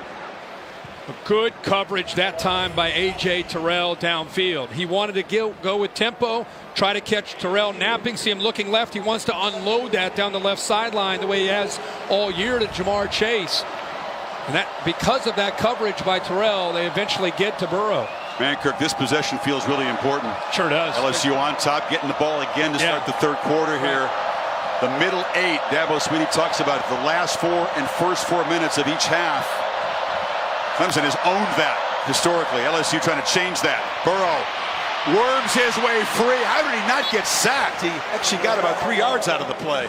Well, the flexibility within this 3-1-7, you're guessing really where this pressure is coming from, and they are confusing the offensive line. Only problem is they're getting there, but they're not bringing Joe Burrow down. He gets positive yards instead of taking that deep sack, and now it's 3rd and 5 instead of 3rd and 9 or 10. More manageable, but they're still just 1 for 5 on 3rd down tonight.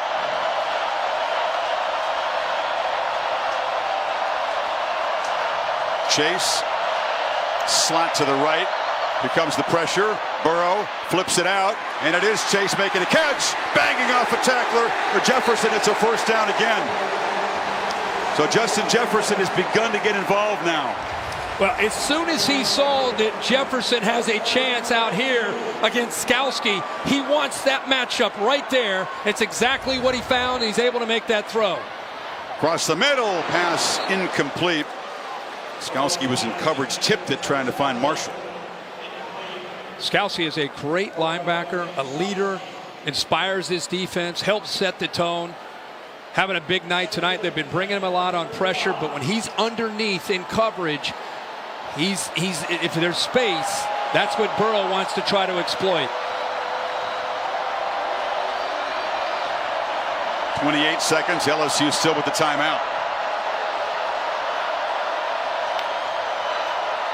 On 2nd and 10, Burrow does not want to take a sack at this position of the field. Just flips it way out of bounds. Yeah, 3rd down now. They have the 1 timeout with 21 seconds. This is not an offense that typically thinks, oh, let's settle for a field goal. Let's get it in the middle of the field. Until they have to settle for a field goal, they are attacking. That's been their trademark all year with this new offense that Steve Ensminger and Joe Brady have called. Don't be surprised, even on 3rd down, if they try to find a matchup and take a shot. If they settle for a field goal attempt, it would be from 52, which would equal the long of freshman Cade York. Play clock at 3. And LSU did not want to have to do it, but now, Kirk, they spend their final timeout. Burrow was taking too long to get things adjusted there. Yeah, he's mad too. I think he got mad that LSU, and it ended up being the head coach, Coach O, called a timeout. He was worried that the play clock, he couldn't afford another 5 yards here at the end, and you're trying to stay in field goal range. And Joe Burrow had a reaction as if, slammed the ball in his hands as if he was frustrated with the sideline. I think Coach O was frustrated there too. I think he was. Yeah, he didn't really care for that response. They ended up using their last timeout, which is critical. I know they do a good job of getting the ball out, but Clemson's done a pretty good job of getting pressure and confusing the offensive line with the pre-snap to post-snap look. Burning that timeout certainly has to impact the play call. If they're stopped short of a first down, they would really have to hustle the field goal team out. Yeah. I mean, you're talking about getting a first down and hoping that the clock stops getting out of bounds, or as you said, being in hurry-up mode if they come up short and stay in bounds. The field goal team poised to run out unless Burrow can gain 10 yards here. So I think he takes a shot right here. Burrow takes off and gets in the clear. Gets a block. Makes a cut and is knocked out at the 5. That's gutsy without a timeout, but it works. It sure is. He followed the center's block. They clear out again to take advantage of his athletic ability. Nobody in the middle after that block by the center, Cushenberry. And boy, he can accelerate. Between he and Lawrence, they're known for their ability to throw, but both can hurt you if you forget about their legs. A 29-yard run. Again, no timeouts. First and goal, 14 seconds. Burrow's got that internal clock. If he's throwing, it's out in less than 2.5. Here comes pressure. Gets it out quickly. Touchdown! Thaddeus Moss just standing still. And LSU stretches the lead before halftime. 95-yard touchdown drive. And Moss, one of his best buddies on the team. Well, they gave him just enough time to get that ball out. He took a shot by Skowski. You could see the grimace in pain. He paid the price for his 58th touchdown pass of the season. And Randy Moss, just a LSU fan, a proud dad tonight, but he's pumped up. Third touchdown of the season for Moss, and an 11-point LSU lead after they were down 10. And they get the ball, as you said, to start the second half. You can see the medics are checking out Joe Burrow. Here's the big run. Third down and 10. What are you going to go with? Look at the blocks downfield. He's pointing, trying to get it one more block to try to get it into the end zone, and wisely steps out of bounds. And then this is a great call. Once they get inside the red zone, a heck of a call by the LSU Brain Trust. They found a matchup. He recognizes blitz right here on the inside. And what a great job by Moss of, instead of taking that into the corner, he settles down to give Burrow, who just gets it off, a chance to throw it into that hole in the zone. He's got the flak jacket, but Skowski is the hardest hitter in this defense. His dad, who was a linebacker, told him, son, when you hit another player, you make them feel you. And he does. Sure did. Yeah. Burrow. What a route by Moss. You couldn't see it there, Chris, but he was going to go into the corner, recognize that Kendrick was in zone, and just settle down. Great recognition by the tight end. So LSU, a 21-point run. They've scored touchdowns on their last 3 possessions.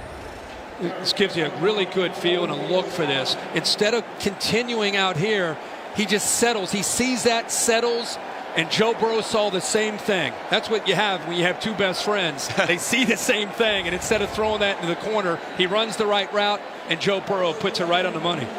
And now Cole Brennan has been caught. Burrow with 3 touchdown passes in the first half.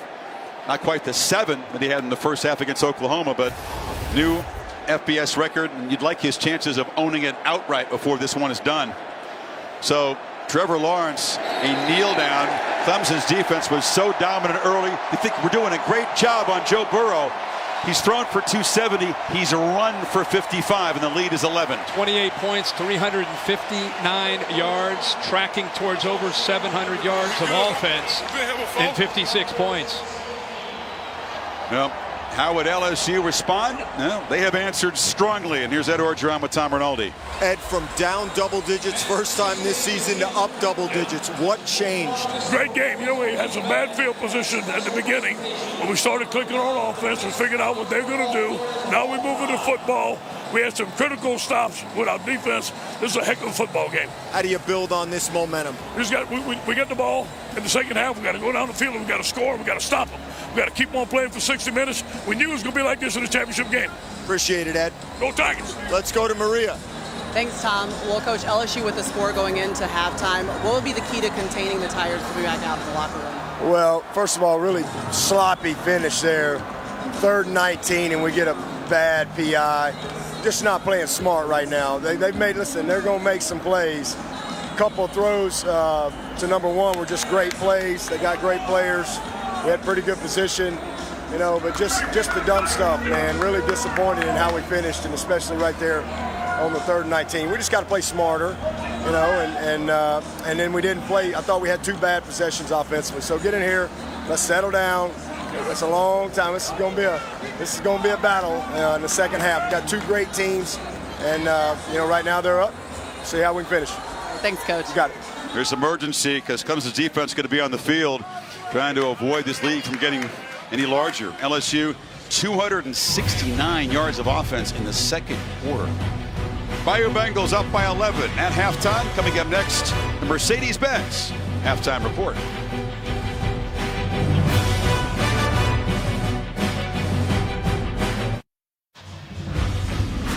Set for the second half. LSU in a 21-zip run, up by 11.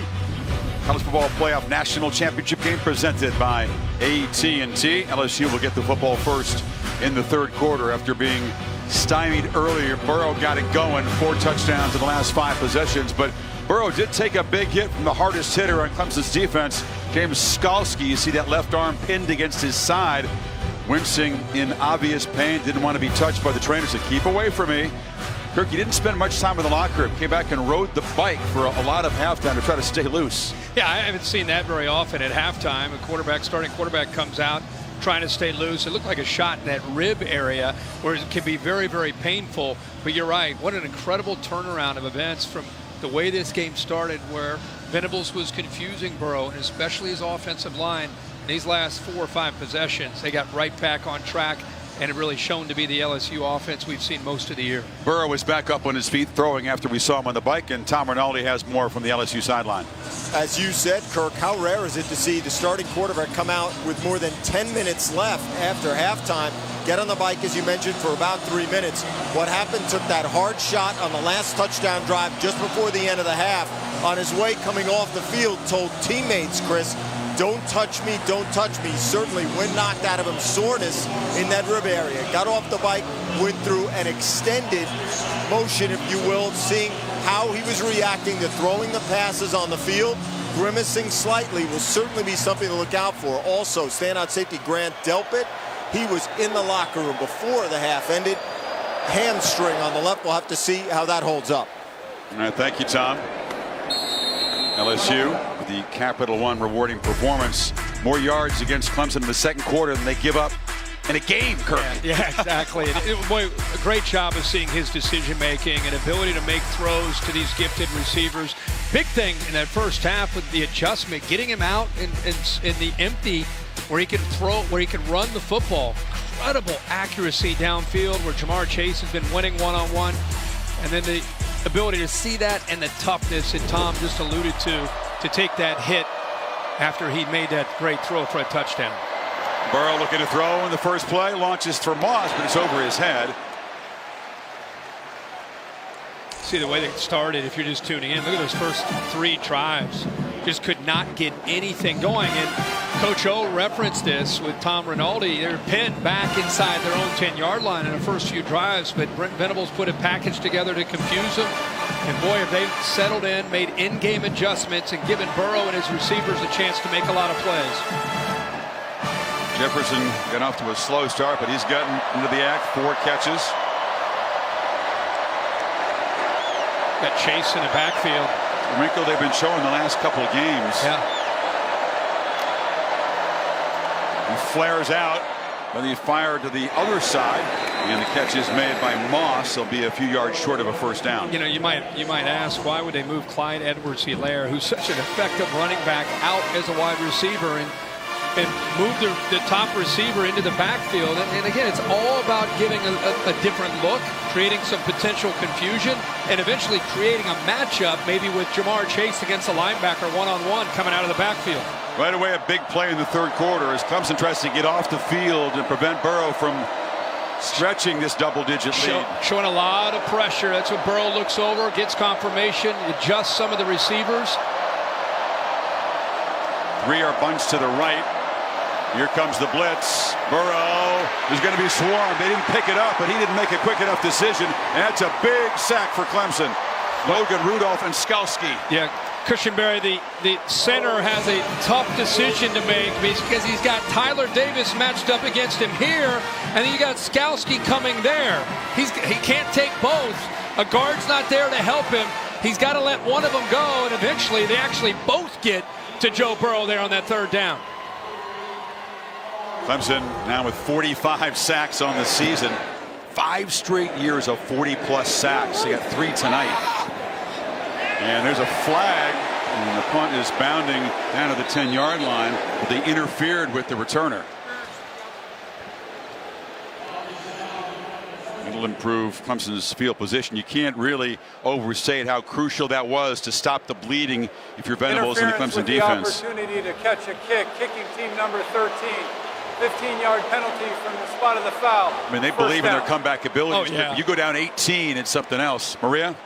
Well, Chris, Dabo Swinney saying coming out of the locker room, his message was simple to his team, that we've been here before. Remember, it was just a game ago that they were down by 16 against Ohio State. He reminded them that it's a 60-minute game, so just continue to play and make the plays that are your job. And that's the plan Clemson has coming out of the locker room, guys. Well, thank you, Maria. That's a costly penalty on Jontre Kirkland, the backup receiver on special teams, because Lawrence takes over exactly at midfield. And Etienne tries the left side. Only about a 2-yard gain. You know, Clemson typically makes great adjustments at halftime. In fact, if you look at the last 3 playoff games that Clemson has played in, they've only allowed the 7 points. They have more sacks than they've given up points in those 3 games. So, you know, their defense can keep them in this game. It's exactly how they needed to start this second half, getting that 3 and out. And now they've got great field position. See if they can capitalize.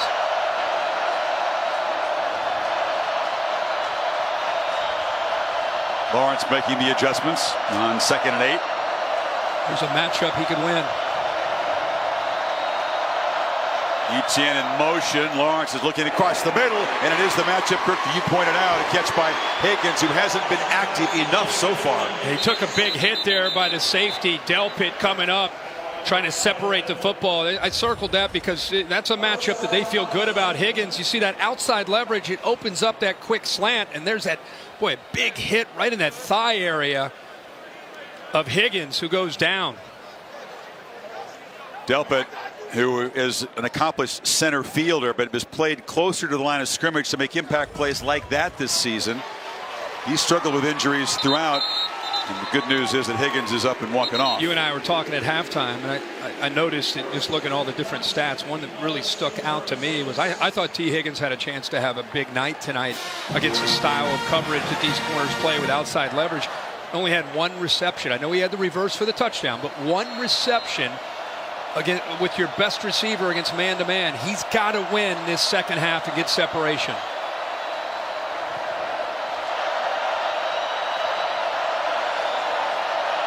Plenty of time on 1st down. Yet another pre-snap chess match. Lawrence, and they pick up the pressure. Tries to scramble free. They grab his face mask. It'll be an LSU penalty. He's going to be knocked down at the 30, and then it'll move to 15 yards closer to the goal line. Chason grabbed the mask. Yeah, Chason trying to, how about the protection by that offensive line? It was very good coverage downfield. Chason just trying to get his arm to try to affect Trevor Lawrence, and clearly grabs a hold of that face mask. Face mask, defense number 18. 15-yard penalty added to the end of the run. Automatic 1st down. So 2 crucial penalties by LSU. One interfering with the punt returner, and now that personal foul. Clemson couldn't have asked for a better start in the third quarter. There are a lot of people that have watched LSU this year and watched the way that first half ended and thought, wow, they scored at the end of the first half. They're going to get the ball to start the second half. There's a chance they go up 35-17. That's a big hole to try to come back on against Joe Burrow. They get a 3 and out. Now, inside the red zone, they've got to score a touchdown here to get it to 28-24. Etienne. Powerful run down inside the 10. Ran into Patrick Queen, the linebacker. I love watching him run. Came in as a freshman from the state of Louisiana. I think all of us that watched him that first year said, wow, look at his acceleration. This guy, in his first 2 or 3 steps, can go by people. And his second year, he got a little bigger. And then his third year, he's become more patient and got more powerful in his lower half. He can run through those arm tackles. He's got it again. Running through tackles again. It'll be 1st and goal. Clemson down at the 3. Impressed by that offensive line here on this drive. They didn't think they could have a lot of success because of the mass of that interior. But here, these last couple of plays, boy, they're challenging the interior of LSU's defense, running right at them.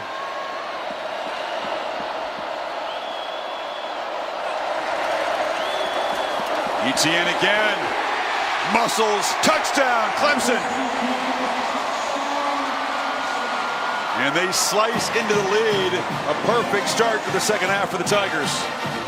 You're a Clemson fan. That's exactly what you wanted to see. The Clemson offense looks like it's going to maybe stay on the field. Just make sure he got in, broke the plane before he touched his knee touch. Looked like he definitely got across. They're putting the ball in the left hash. There's the AT&T pylon cam as they continue to make sure he broke the plane. Looks like he did. So they'll go for 2 to cut it to a 3-point game. A lot of coaches believe in analytics. Sometimes we scratch our heads as fans thinking, what in the heck, it's so early. Why are they doing this? But these new analytics tell coaches to do some things like this. Lawrence ducks under pressure, delivers, caught. Amari Rogers has got it. And that's their first successful 2-point conversion. And it is suddenly a 3-point game. 50-yard drive after the penalty and the punt in 6 plays, 237. Impressive. In the locker room, hoping that the defense, I'm sure, is able to get a stop. They do. They get the ball back to Trevor Lawrence with that great field position. Offensive line, quarterback, receivers, and the back, Etienne. A perfect first drive for Clemson.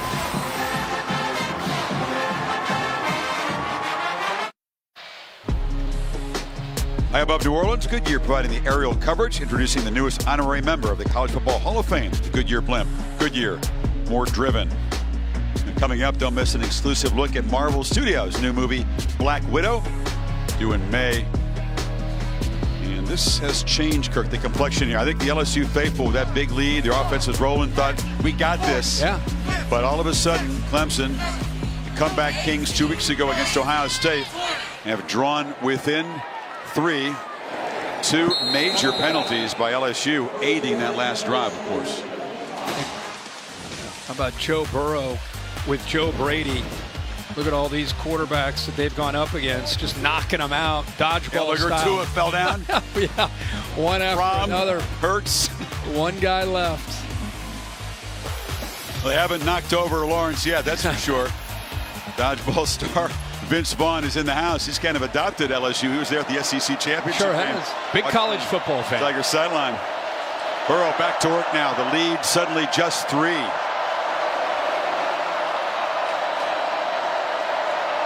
Bringing those tight splits, condensed formation here on 1st and 10. All 22 guys close to each other. Burrow flushed again, sacked for a 4th time. Isaiah Simmons got him.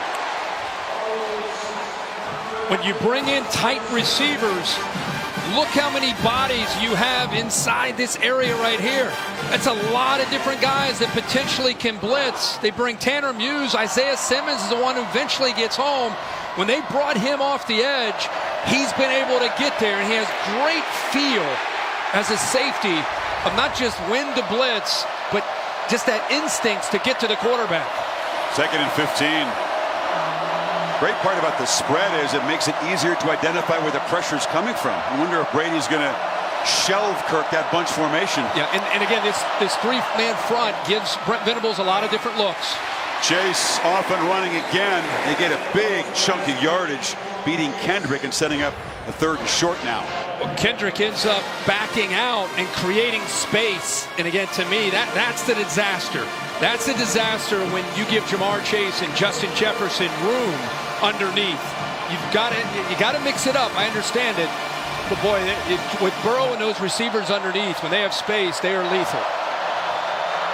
Crucial 3rd down here. So they're tightened up with their coverage, obviously. 3rd and short, across the board.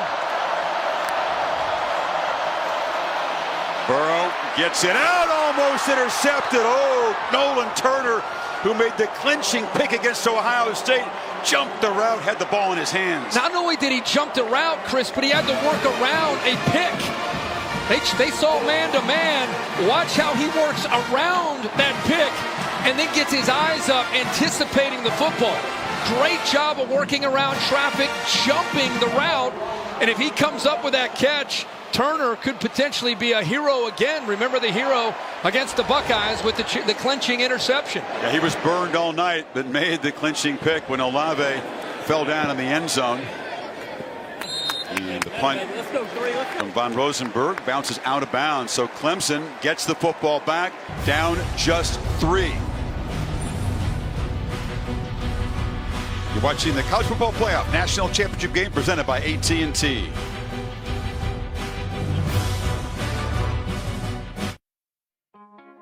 The College Football Playoff National Championship game, presented by AT&T, is brought to you by Ice Cold Dr. Pepper, the official drink of Fansville, Capital One, what's in your wallet, and the Nachos Party Pack from Taco Bell.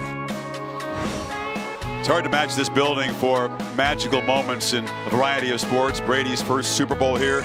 Michael Jordan first announcing himself as a superstar, hitting the shot as a freshman. Carmelo Anthony and Syracuse won a title in here. Keith Smart beat Syracuse. Wow. The Chris Webber timeout. And look at the 2 fights. Muhammad Ali regained the title in a rematch against Spinks. And Leonard frustrated Duran, who's eventually said no mas in this building. Nobody's saying no mas here tonight. No, that's incredible. What's your the one that sticks out to you the most? Muhammad Ali? That would be right up there. Yeah. Wish I'd been here that night. This heavyweight fight, Clemson has scored the first 8 points, and they go to number 8, Justin Ross, who's wrestled out, but it's a first down near the 30. I love when you get the athletic Trevor Lawrence out on the edge, where he's got a levels concept, a deep, intermediate, and an underneath throw. It gives him the option to run it or throw it. Makes a nice throw there on 1st and 10. And the Tigers thought they were going to crank the tempo, slow things down, and check with the cards on the sidelines. I mean, they were hitting the tight end in the first half, Brendan Galloway, when they'd flex him out like this. It's something they'll probably go back to at some point in the second half. Play action, zipped on the slant, ball tipped, juggled. Is the catch made? Yes. Joseph Ngata made it look difficult, but he did collect it. What? Now they're saying incomplete. Oh, really? I thought that ball must have hit off the ground because it ended up in his arms. They're going after Fulton. They've not gone after Stingley on the other side, the freshman, but they have been attacking Ngata. I still can't see where it hit the ground there. I'm sure it did. They're not buzzing down, so it's 2nd and 10. Now they will. Now they are. Pass is under review. Yeah, it hit the hands, the knee. I don't think it hit the ground, though.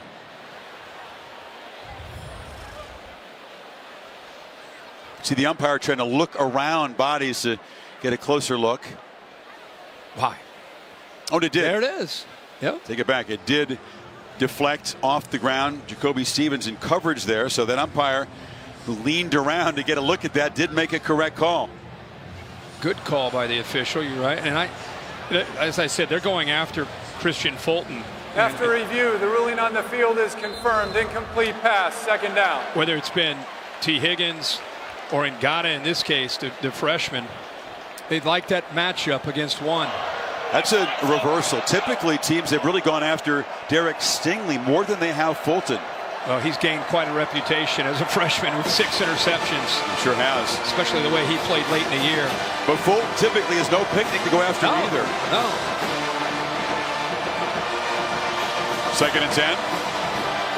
Confusion again with Stevens and Queen. Rodgers came in motion. They flip it back to Etienne, who gets a block and a short gain.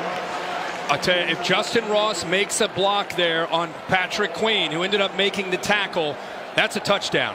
There's nobody left to be able to slow down and catch up to Etienne. 8 White saves the day. He was patient, he waited, catches him from behind, and it was a missed block by Justin Ross. So that's, as I said, a big touchdown for the Tigers. It's like Cervenka might have shoved the player in the back and gotten away with an illegal block. 3rd and 7. Lawrence flips it high off the hands, and they dive for it. Incomplete. Vincent came in diving, trying to hope for a pick off the carom, but it's 4th down. Well, they're expecting man-to-man, so they're going to go with a crosser, but they kind of disguise it, sit back and play zone. And once that ball's in the air in the middle of the defense, I mean, that's a dream for LSU. Somehow that ball hits the ground before the safety, the nickelback Vincent, can come up with a pick. So each quarterback that had a long streak without an interception has had a close call tonight. No picks for Trevor Lawrence since week 8. Well over 200 attempts. Not as good as most of Spire's earlier punts, and Stingley comes up to make a fair catch at the 32-yard line. 36-yard punt. LSU back to work, up by 3 still.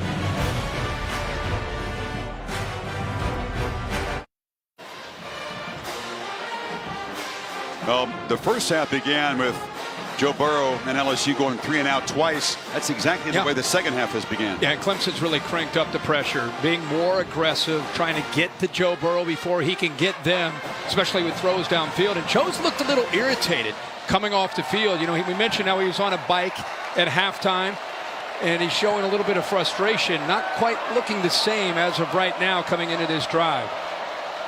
Wonder if the pain from that shot that he took from Skalski is playing a part in that.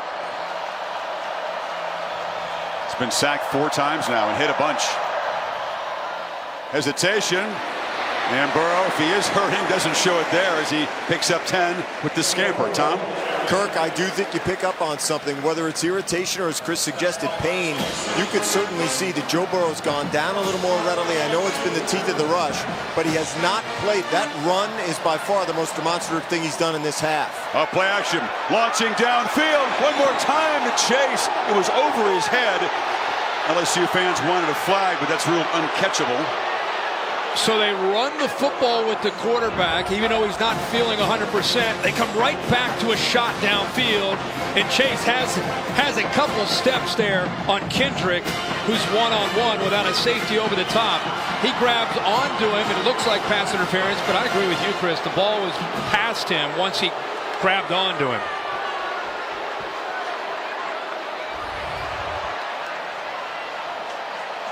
So 2nd and 10. There's Skalski lurking, moving around right behind the nose tackle. Got to hurry. And once again, the movement of Venables' defense causing some hesitation and confusion, and that cost him 5 yards. T. Higgins going into the locker room. Remember, he took that shot, looked like in the thigh area, going into their locker room to check him out. I'm with you, Chris, that all that movement by Skalski, other guys looking over, LSU looking over to get the check. There's a lot going on for both sides, and cost him 5 yards. Every defensive coach in the SEC said the same thing. You better change it up. Give him different looks. High formation defense and an option straight run from Burrow, showing that the play callers aren't terribly concerned about the quarterback's health. Not much of a gain there. It'll be 3rd and long. On the opening segment of tonight's game, I said that Joe Burrow plays quarterback like a middle linebacker. You know, he was a 2-star recruit, not heavily recruited. He said he played defense, safety most of his younger career. So he doesn't mind the physicality, and even though he's hurting, he's not going to back down. He's the first offensive guy in the family. His dad and older brothers were both defensive players at Nebraska. Here we go. See how they try to get pressure. Only one defensive lineman, but Skalski comes streaming through. Now can Chase get there? Yes, he can. Sidesteps a tackler. He's got a convoy still running down into the red zone. An enormous conversion for LSU. Watch why it's so important to be a good athlete as an offensive lineman, a left tackle. Keep an eye on Charles in the block and how he kind of just turns the defender to the inside and gives Chase the boundary, gives him a chance to get outside to use his speed. LSU was deadly in the red zone. 3 red zone trips, 3 touchdowns in the first half. Wow, does Jefferson pay the price as Skalski is laying the lumber tonight. Big hit there, but great focus and concentration by Jefferson, who is very sure-handed. All these receivers catch the ball with their hands. You see his eyes peeking, knowing that he was about to get hit, but did a good job turning and protecting the football. Again, we knew it was going to be strength on strength. They are so precise, so sophisticated down here. Clemson is so stout and stingy in the red zone. They are going to stop and review whether or not Skalski targeted in that hit against Jefferson. So this is a hugely important review. Skalski, an incredibly important part of the defense. And we'll bring in Bill LeMonnier. The crown of the helmet was lowered on Jefferson. Bill, what is your opinion of this hit? If I were on the field or in the replay booth, he's lowered the helmet, forcible contact. It's crown of the helmet. This is a targeting call. That's exactly what we saw with Ohio State against Clemson when Shaun Wade lowered his head and used the crown of his helmet, even though it's a different player. Here's a receiver, but it's the same principle using that crown of the helmet. Right, and he's made the catch, so he's not defenseless anymore, so only crown of the helmet applies. Right. And the crown is used here, forcible. And for the fans, Bill, it doesn't matter if it's helmet to helmet when it comes to the crown. It doesn't matter where the defender hits. Exactly. I don't have to hit you in the head. Technically, from your head to your toes, I cannot basically spear you. Skalski, an old school linebacker, still wears that neck brace, and we said that they mean it as a compliment. When he hits you, it's like he's got concrete in his helmet, and this is an enormous decision. If they flag him for targeting and take him off the field. It's Jake Venables, Brent's son comes into play. Personal foul, targeting, defense number 47. Half the distance to the goal, automatic first down. Skalski with disbelief. Disqualified for the remainder of the game. That's the leader. That's the glue to that front, and a big part of how they tried to defend tonight. He's shell-shocked, has to leave the field, go to the locker room. Targeting rule is controversial. Many fans just hate it, but that, just like Shaun Wade's hit on Lawrence, is the letter of the rule.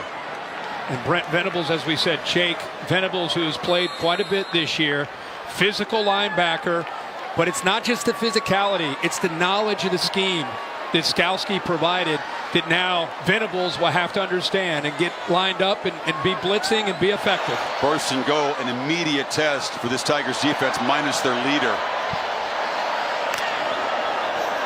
Burrow backpedals, flips it far side, catch made. Moss. Is he in?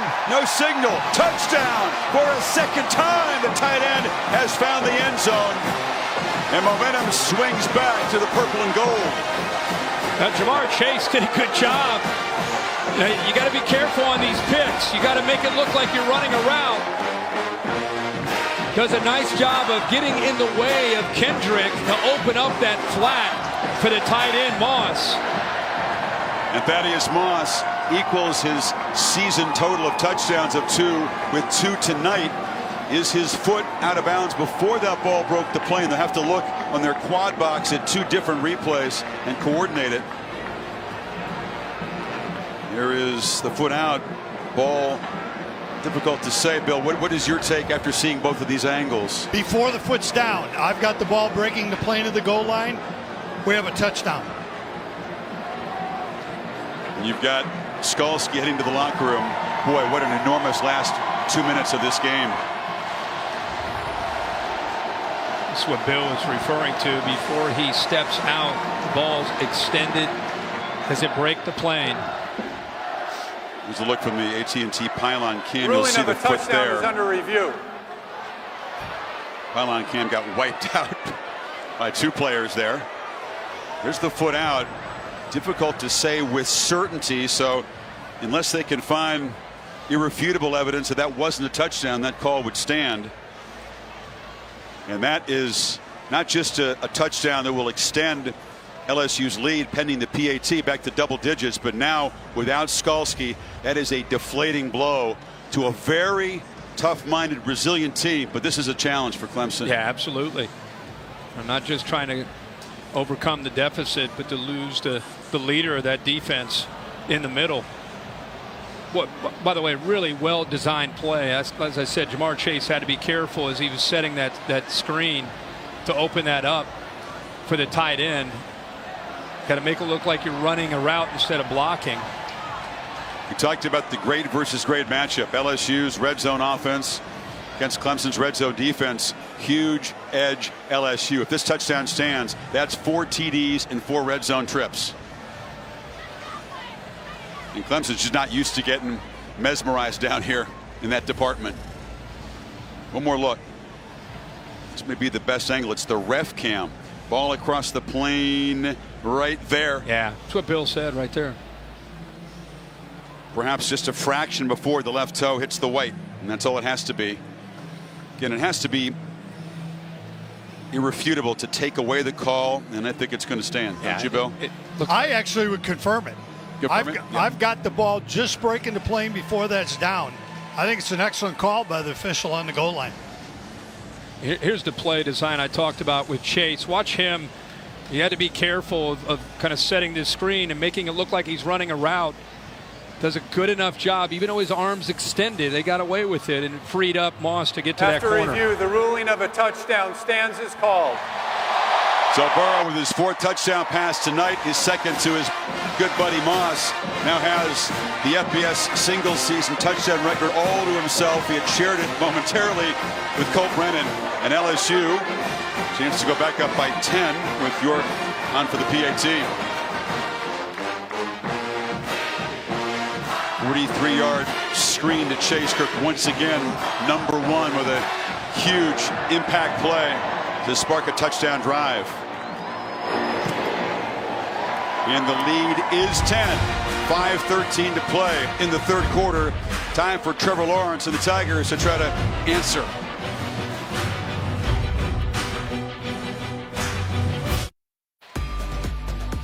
Goodyear providing the aerial coverage. Best part of every kickoff is the drive that comes next. Go further with Goodyear. More driven. Right next door to the Superdome is the Smoothie King Center, home of the Pelicans, and they'll host the Clippers at 3:30 Eastern Time Saturday on ABC, trying to get Zion Williamson back and healthy. And in prime time, LeBron and the Lakers on top of the Western Conference take on Harden and Westbrook and the Rockets. Both games streaming on the ESPN app. So once again, the deficit is double digits for Lawrence and the Tigers, and the kickoff gets away from ETN, and it'll be a touchback. So Trevor has shown his toughness and his resilience, and he's going to answer the bell one more time now, Kurt. He sure is going to have to. I mean, for Clemson to continue to fight back, it means Trevor Lawrence in the passing game are going to be able to have to make some big plays. And Lawrence is more than capable, obviously, of doing that. But will he have time to throw? And can his receivers help him out and try to win? They continue. Remember, they're going after Fulton. One, trying to stay away from Stingley. Not to say that they won't eventually try to go that way. Right now he's into the boundary down at the bottom. Lawrence without a touchdown pass tonight. He's got a streak of 24 straight with the TD. They've contained him as a runner so far tonight, much better than Ohio State did. But that's a nice first down gain. Yeah, that defense is locked in on trying to take away 9 and his explosive ability. Linebackers both flowing that way and gave him a nice crease on that left side. Follows his blocks and gets some positive yards. Only down 10. You're just under 5 minutes in the 3rd. You see Tony Elliott and Jeff Scott continue to stick with their offensive game plan.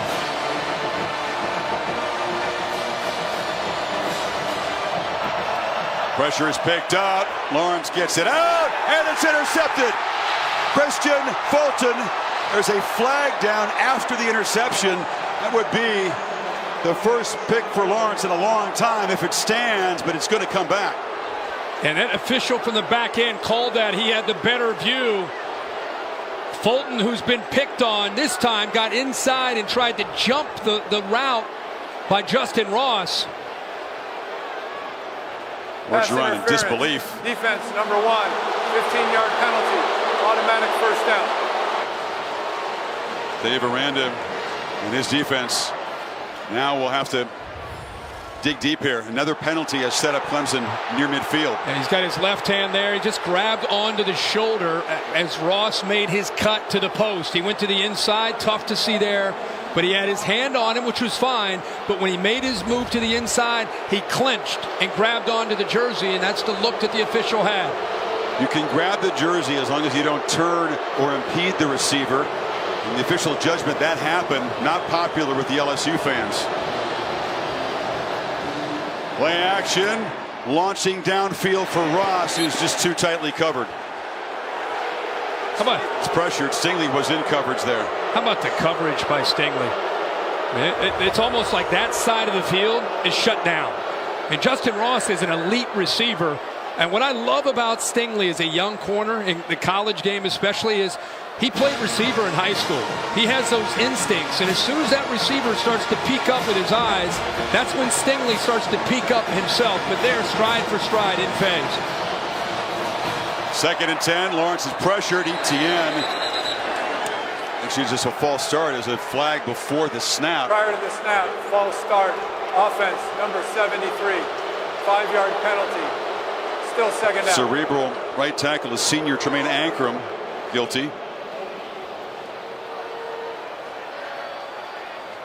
Stingley, who led the SEC, 6 interceptions, one of the best in the country, a remarkable true freshman season. Only freshman to make the AP first team All-American list. T. Higgins remains in the locker room for Clemson. 1st and 15, late pressure, completion Etienne, and it is blown up by Patrick Queen. A loss after the catch of 1. He saw this the entire time. He's here, he works to the inside, but he's got his eyes exactly where they need to be on Etienne. Has him on lockdown, didn't hesitate at all. You know, he's so twitchy, has such suddenness at that inside linebacker spot. He's almost like a safety playing there. Great in coverage, shows it there. Clemson, which has converted just 1 of 8 third downs tonight, leads 16 here. LSU giving a big cushion. Chase on pressuring the quarterback enough to force the high throw, and it's 4th down. That's exactly right. He didn't get there, but from the blind side of a quarterback, he affected him. He's had success in getting around Carmen, the left tackle, and I think it hurried him, made him uncomfortable. And as a rush in, coming off the edge there, that's all you have to do. You don't always have to get there and get the sack. That's his 10th overthrow because of the pressure that LSU's been able to get on him. Spire is punting again, and Stingley comes up, makes the catch, and is hit immediately. He thought he might create a big return, but knocked down there. You know, there's a difference between these two quarterbacks who are both superb, Kirk. In almost every situational category, there is a difference under pressure. Yes. Lawrence is under 50% while pressured, which is not bad. Burrow has been exceptional. Well, it speaks volumes to me of where Joe Burrow is as a 5th-year guy. Trevor, as beautiful as he is at 6'6", 220, is still growing in that capacity. And that's why next year will be so good for him to continue to grow. This is a big series in this football game with LSU up 10. Edwards-Helaire not next to the quarterback. It's Chris Curry who filled in for Edwards-Helaire when his hamstring hurt in that semifinal game and ran with great energy.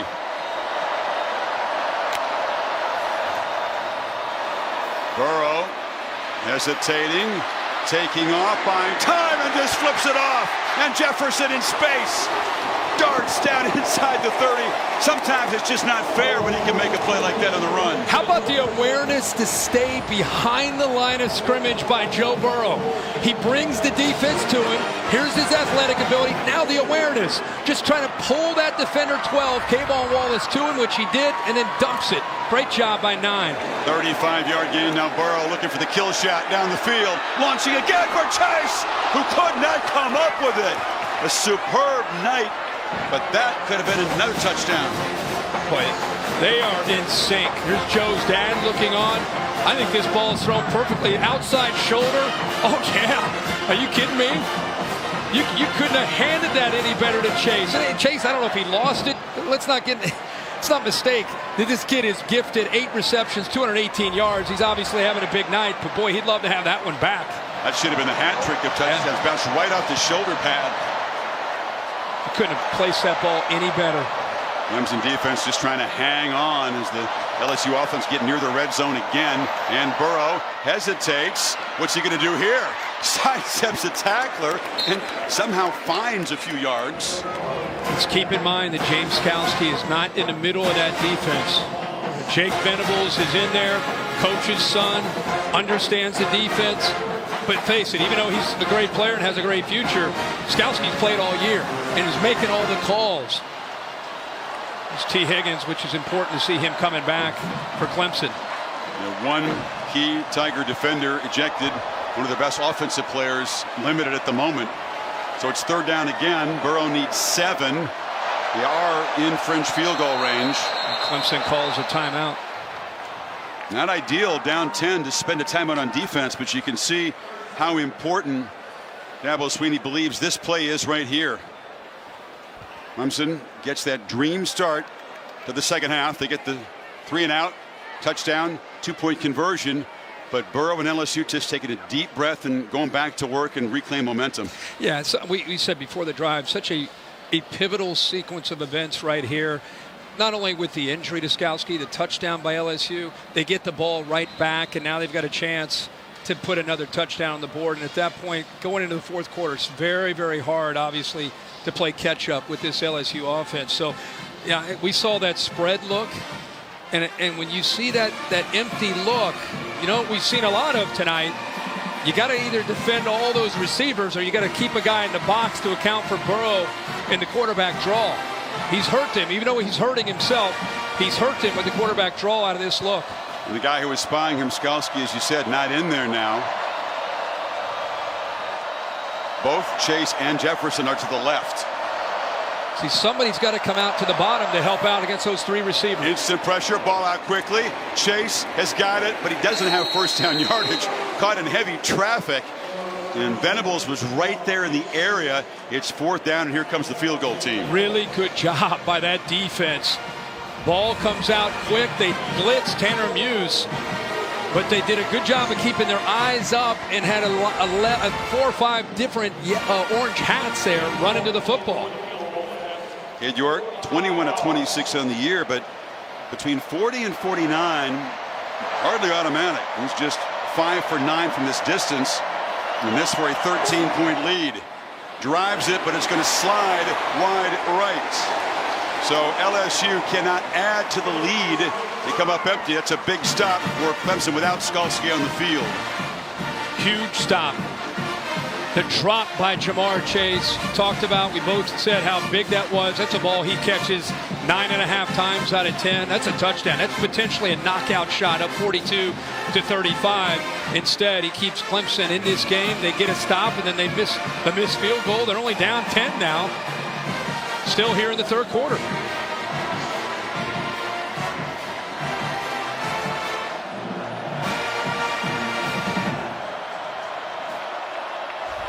Ocho knows that they let a great chance get away to stretch the lead and really put this Clemson offense on the ropes late 3rd quarter.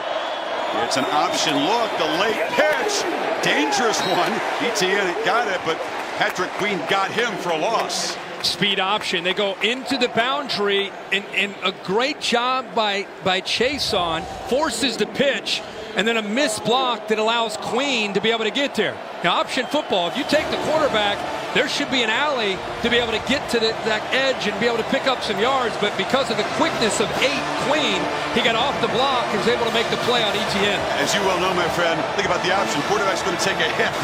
Yeah. Lawrence did that time. It's a low throw, incomplete. Try to get it to Higgins. Now it's 3rd and 12. Now, there wasn't much of an opportunity there, obviously, after the catch. But T. Higgins, who's battling through some pain, you got to show mental toughness. You got to fight through the pain. You got to come up with catches like that, pick up 6 yards, 7 yards, give yourself a chance to make it more like a 3rd and 4 or 5. Now 3rd and 12. Higgins in the slot to the right. Here comes the pressure. Lawrence backpedals, delivers a throw over the head of Ross. That was a tough throw into coverage, and it's 4th down. Yeah, he did a good job of kind of sliding away from the protection, but I got to give all the LSU secondary some credit. These Clemson receivers are not getting off of this coverage. I mean, it's tight coverage and long, tough throws by Trevor Lawrence. I mean, that's not easy execution there, and it's good job by that secondary. Got Justin Jefferson, not Stingley, back to return this punt.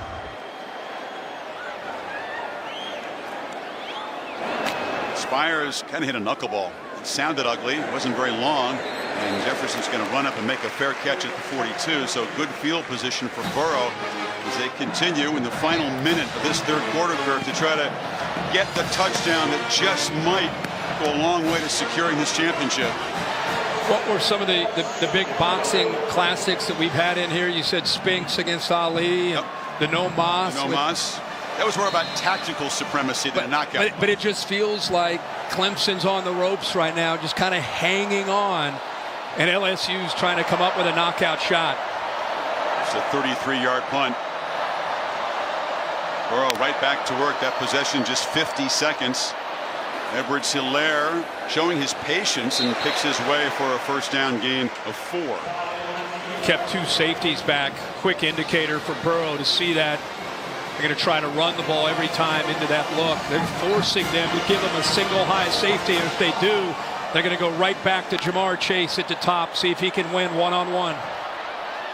Edwards-Helaire, meanwhile, has been kept in check very well by this Clemson defense. The star tailback rushing for just 39 yards. He got a couple catches. Burrow from the pocket, flips it short on cue. Edwards-Helaire makes the catch, and he fights for everything. He's not interested in going out of bounds. No, he'll never go out of bounds. You know, we've seen it for so long, right? Yeah. You know, we're kind of sensing that they want to try to give him the ball. It looks like a flag came in late on that play. 73, that McGee looked like he got in and pushed somebody late. Might have got Isaiah Simmons. It would be a mental mistake that would drive Orgeron crazy. Again, the importance of this possession, trying to stretch the lead. It moved the ball to the Clemson 37. After the play ended, personal foul, offense, number 73, 15-yard penalty. It remains 1st and 10.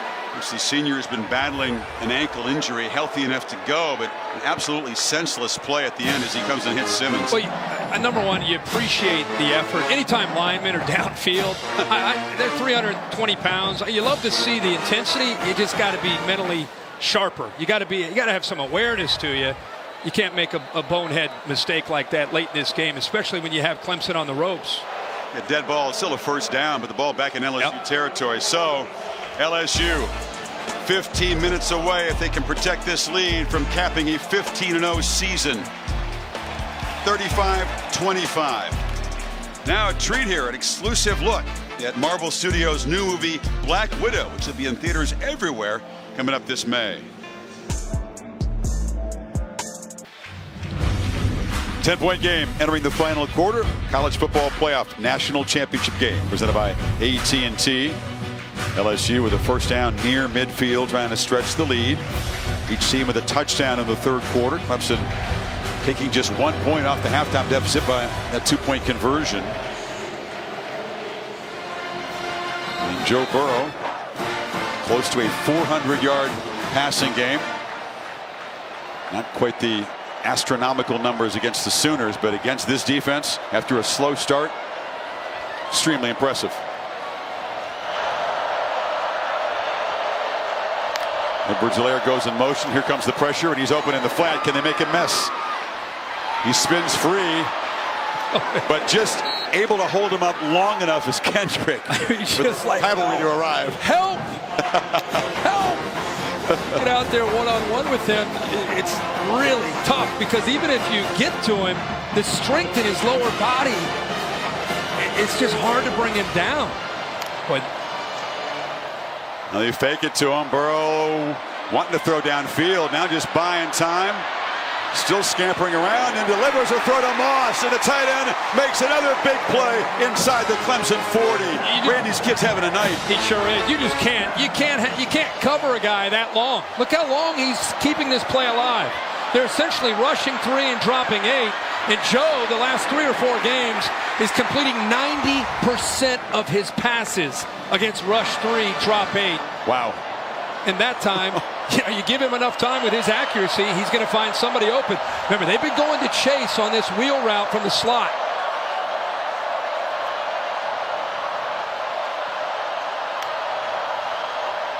Try to bring pressure again. Slant. Jefferson. Catch. Gain of 8 on first down. Kayvon Wallace stopped him. Clemson got away with one there. If Joe Burrow would have seen it, he had a touchdown. And Jamar Chase said, "Oh, I had him." Edwards-Helaire barrels forward downhill. First down to the 25. Can't find every open receiver, though. No, that's most of them. Yeah, he does. He does. There's still, remember, we still trying to challenge the inside. Tanner Muse, who's a safety, he's walked up as a backer in this game with that 3-down line. 1 linebacker now is Jake Venables, and the 7 defensive backs. They thought if they went to this look, Steve Insminger telling us they thought they would have to be able to run the ball. In fact, they run Burrow more than Clyde Edwards-Helaire tonight. They could work on the play clock now. Snap it at 4.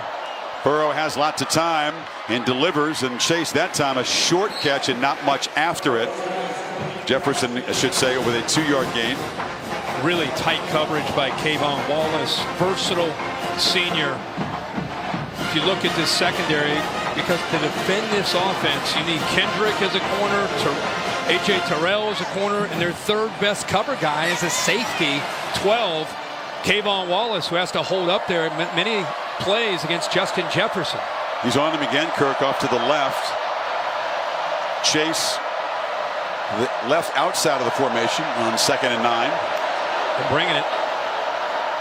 Burrow's got time, launching for the end zone. Jump ball, touchdown, Terrence Marshall. And Burrow believes that was a crucial play to stretch the lead. You can see by their reaction. Dropped a dime again.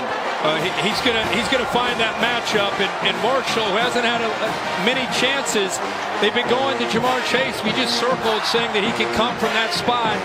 This time it's Marshall at 6'4". He puts it up, adjusts back to the ball, and Kendrick just never had a chance on the play. Marshall, a big, tall, 6'4" receiver, was sometimes forgotten, but the success of Chase and Jefferson makes his 13th touchdown reception. You saw Burrow's parents, Jimmy and Robin, celebrating. LSU getting closer to a championship, up by 17. Total weight to play.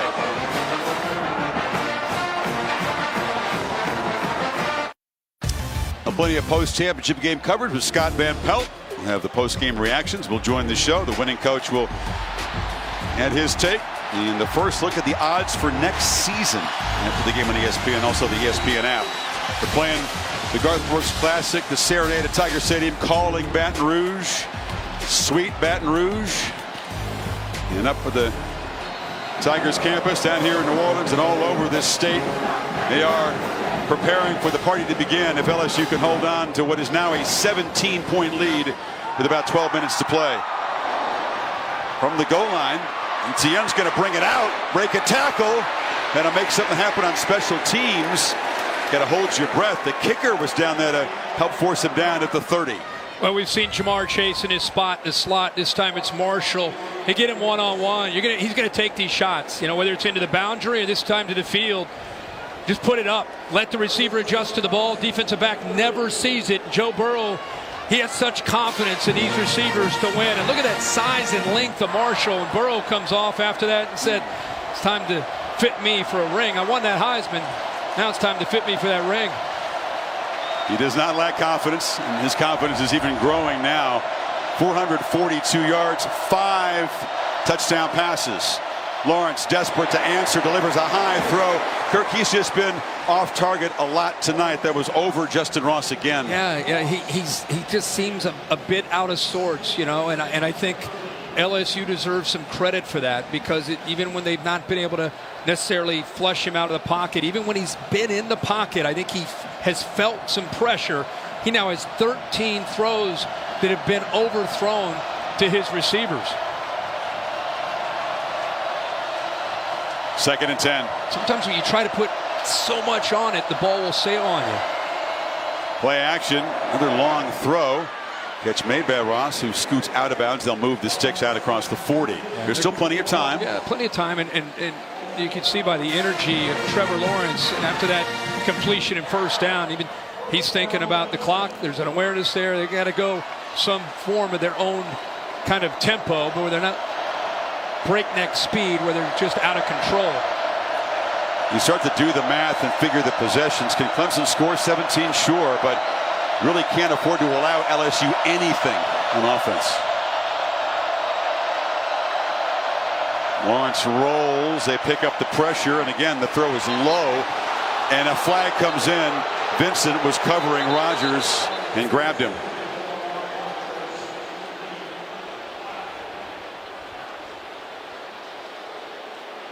Pass interference. Defense number 5. The ball will be placed in the spot of the foul. Automatic first down.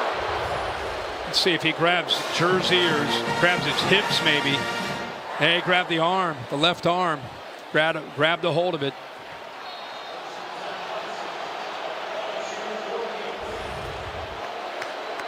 Moves the ball in LSU territory. 10th penalty on LSU, double the number of Clemson. Now Clemson goes with his empty look. Lawrence has plenty of time and launches downfield. Higgins has got it for a touchdown. A flag is down. Will it come back for offensive pass interference? Yes, that's the signal. Vincent was just guilty of pass interference on the other side. Says I got shoved. Offense number 5. 15-yard penalty from the previous spot. Replay first down. Ball underthrown. Higgins tries to adjust. There's a push and shove back and forth. They feel that that's on Higgins. It grabs a hold. Higgins grabs a hold of the jersey first. He grabbed a hold to give himself momentum to try to work back to the ball, and I think that's what they caught him for. Clemson fans turn to boo.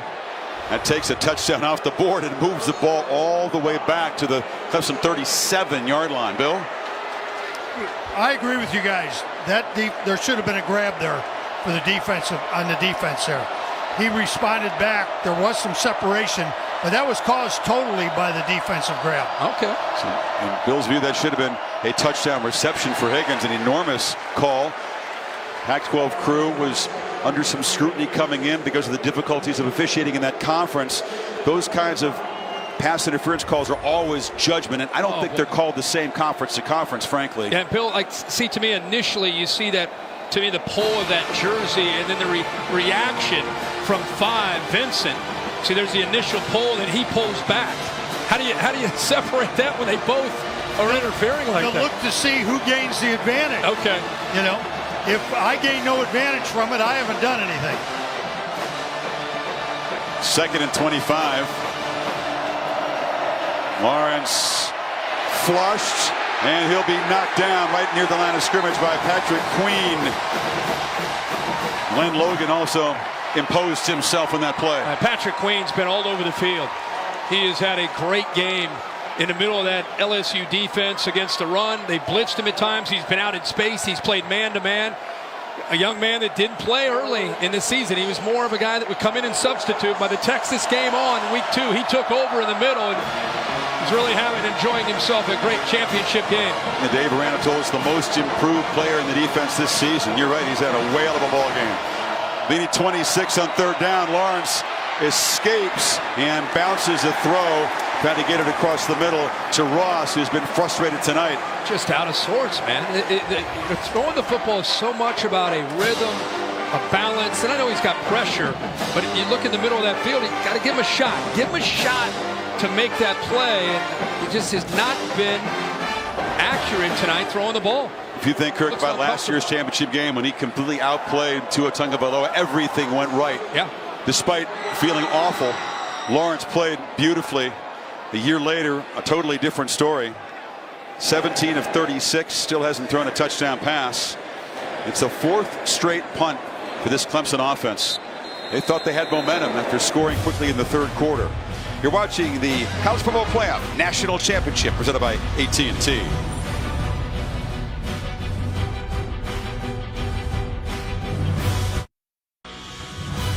The College Football Playoff National Championship game is presented by AT&T and in part by Dos Equis. Keep it interessante. Please enjoy Dos Equis responsibly. And Northwestern Mutual.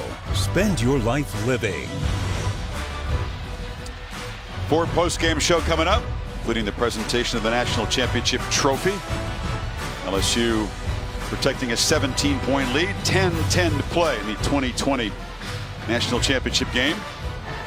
They believe a lot in the magic of numerology and signs down here. So they were thinking 2020. We got a Heisman winner. The last one was old number 20, Billy Cannon.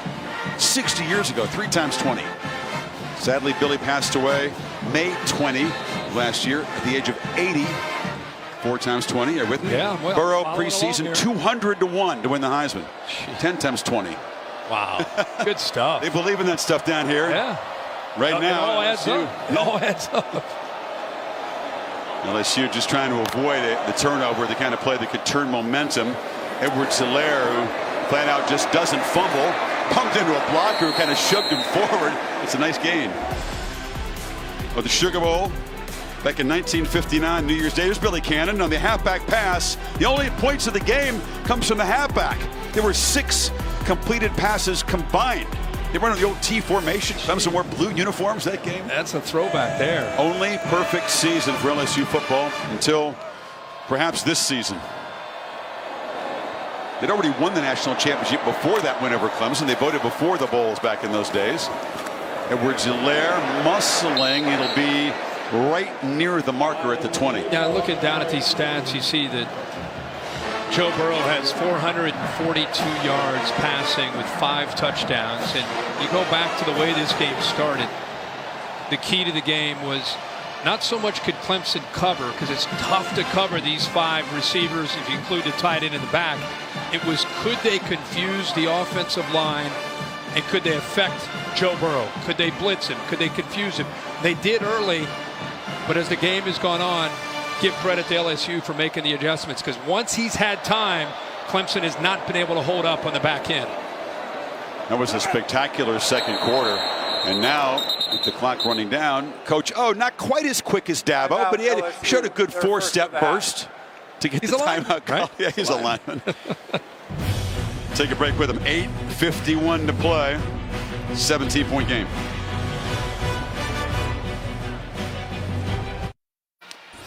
Tonight's A&T best performance. Burrow, who broke records for his Heisman-winning margin, has shattered a bunch more tonight. That's the first touchdown.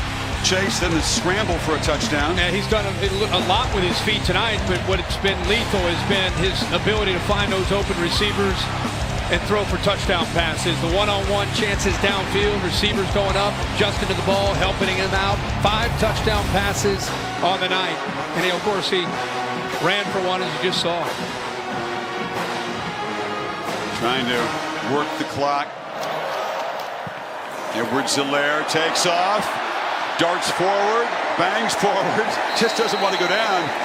Gets out near the 40. Burrow with 5 touchdown passes tonight, owns the record for a single season, responsible for a total of 65. And in the BCS CFB era, which began in '98, he now has a record 442 and counting. This LSU offense that had combined for 110 points in its last 2 games against Georgia and Oklahoma, now going to play 3 top 5 teams, and it's 152 points and counting in those 3 games, and over 1,300 passing yards.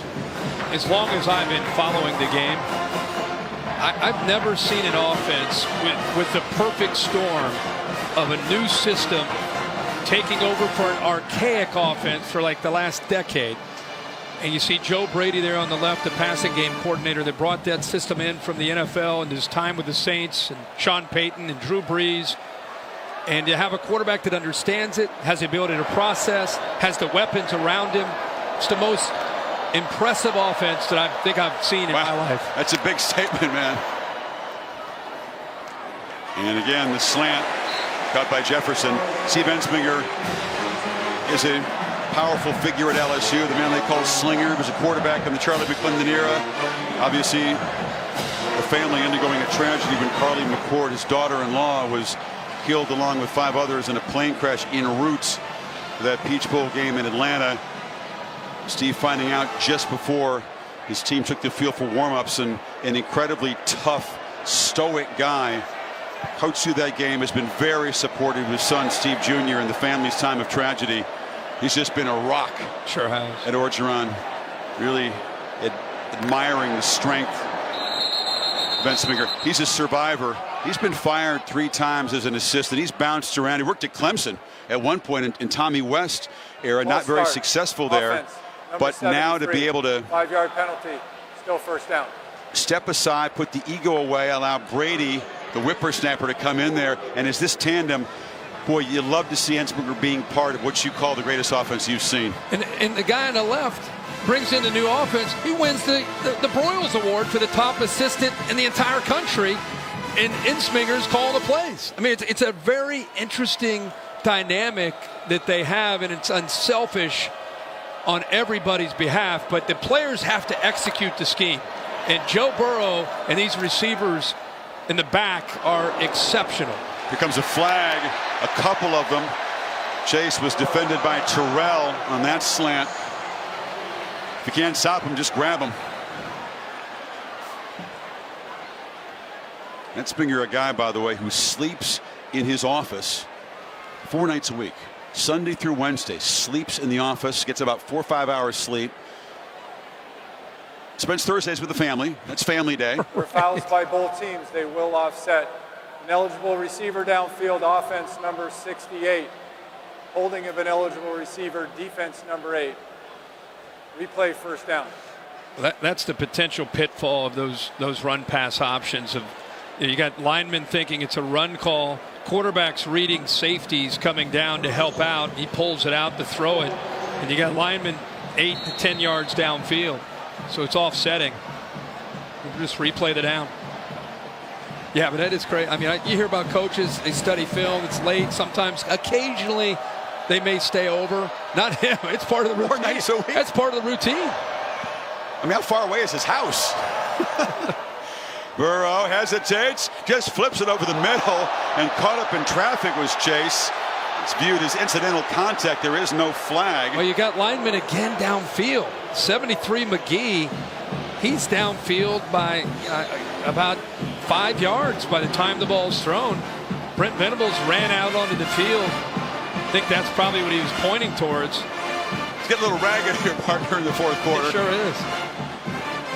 LSU certainly feels comfortable where they are, just trying to work the clock. Already spent almost 4 minutes on this drive, only moved it 33 yards, but it's been about chewing away clock and taking away comes his chance of a comeback. That's 2nd and 15, and Embritt Solero is going to be tackled behind the line again. Chris, I just want to go back to this offense and what makes it. I mean, we can talk about the scheme, we can talk about those receivers, but Joe Burrow is basically an assistant coach playing quarterback. He's a grad student, takes classes online, He's at the facility as much as the assistant coaches. Studies film, breaks it down, understands where to go with the ball, has answers. And so when you have a quarterback in a full progression read system that knows where to go and finds those matchups and throws the ball accurately with that skill, man, it's a great combination. It's very rare in college. You see it with Rodgers and Breeze and Brady, but not in college. Well, the man who wears number 9 for the Saints in this building was the boyhood idol of Burrow. They got a chance to meet at the Saints facility yesterday. That was a serious thrill for Joe. Not quite as thrilling as tonight, but it's been a heck of a week for the Heisman Trophy winner. There's Drew Brees' son's coming over to say hello. And Joe didn't hesitate. You're the reason I'm a Saints fan. You're the reason I wear number 9. You're my hero. I mean, he just laid it all out there. And Drew knew most of those things, but I think Joe Burrow, one of the few times he didn't know what to say. You know, just kind of super humble in the face of Drew Brees. Not often is he super humble, I might add. But another kid from the Midwest who found his way to Louisiana. And like Brees, who won a Super Bowl, of course, Burrow closing in on his championship. Boy, spun down. Racy McGrath races downfield, and the gunner for LSU grabs Rodgers. Clemson will set up at the 15, running out of time.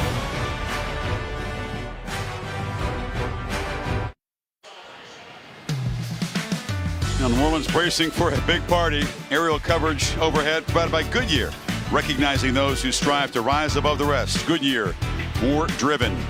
Inside of 5 minutes to play, and the LSU faithful inside the dome, standing and roaring for their defense, which has held Trevor Lawrence, Kirk, in the second half to 5 for 14 and just 37 passing yards. It's easy to look at Trevor, and he hasn't had a great night with his rhythm.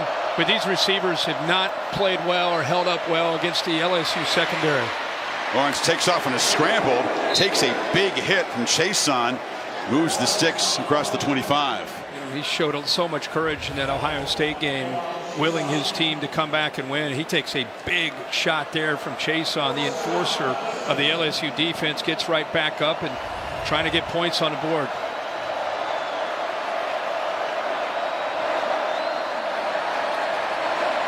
From the pocket, delivers, and Higgins makes the catch out near midfield in front of Stevens, but he hasn't been able to make nearly enough of an impact tonight. No, that time he looked much better, much more comfortable sitting in that pocket and letting Higgins clear over the middle. Went over the top of Patrick Queen that time for that completion.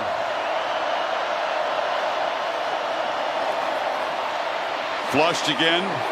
Has room, makes it cut, pays the price, lost the ball. Lawrence coughs it up at the end of the run. LSU's got the football, and they got one hand on the trophy. Derek Stingley Jr. continues a brilliant freshman campaign with the fumble recovery. Delpit caused it. Yeah, Delpit knocks it out. That's the risk you take, you know. And you know, I love Trevor Lawrence for competing. You know, he takes off. He sees things open up.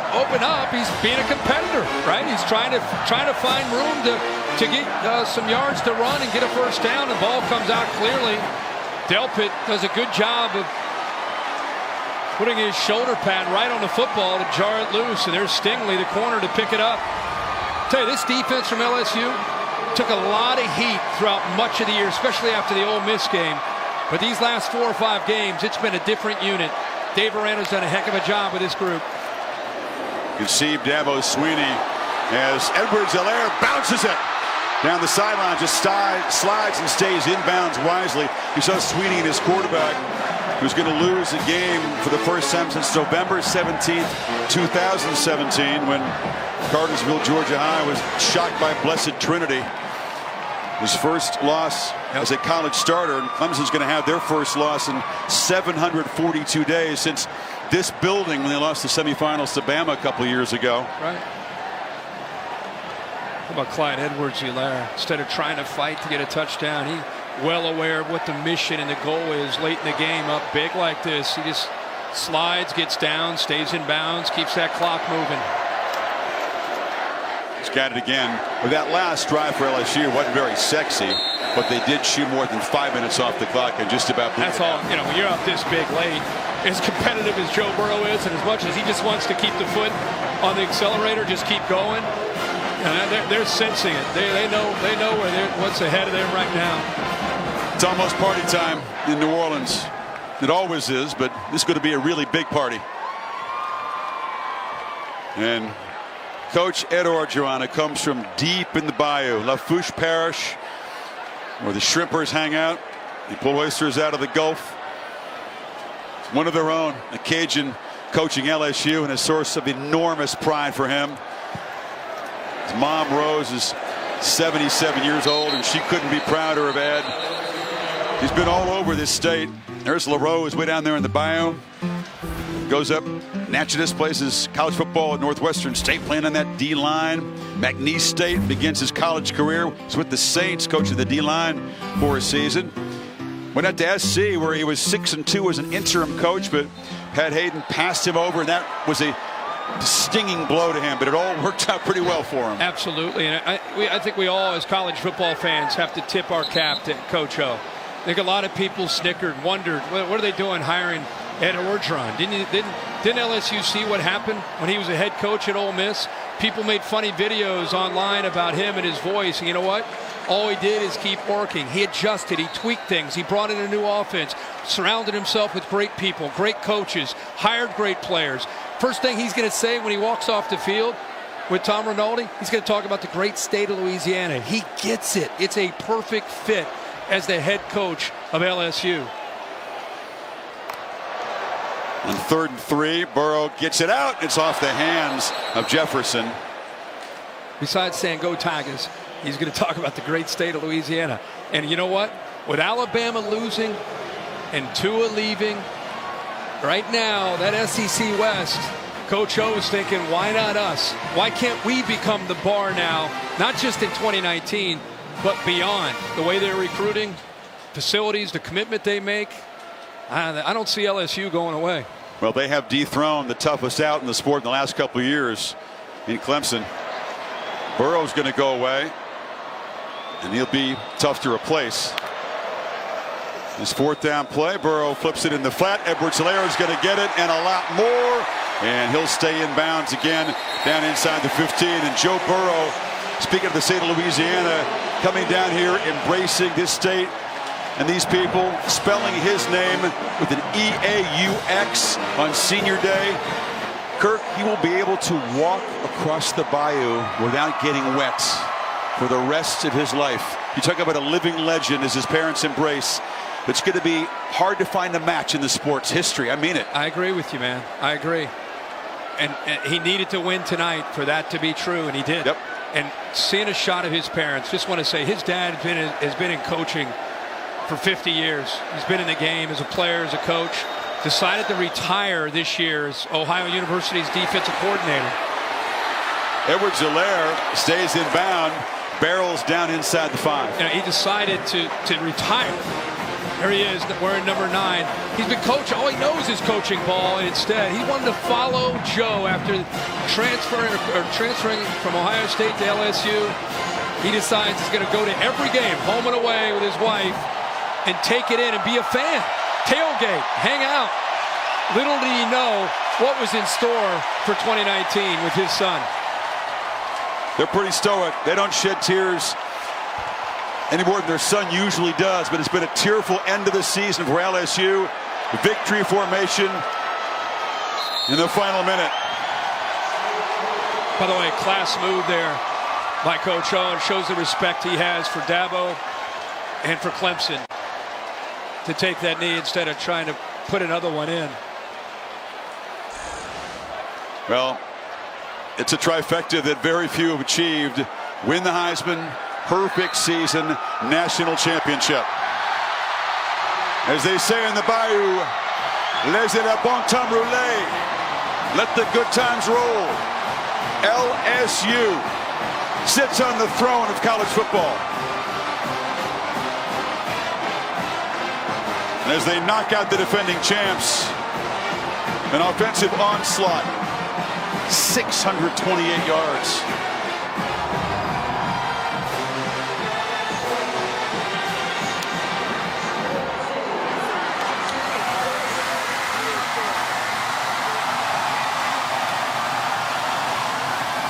And the supreme confidence, the swag of this team in white, purple, and gold. Kirk, they backed it up tonight.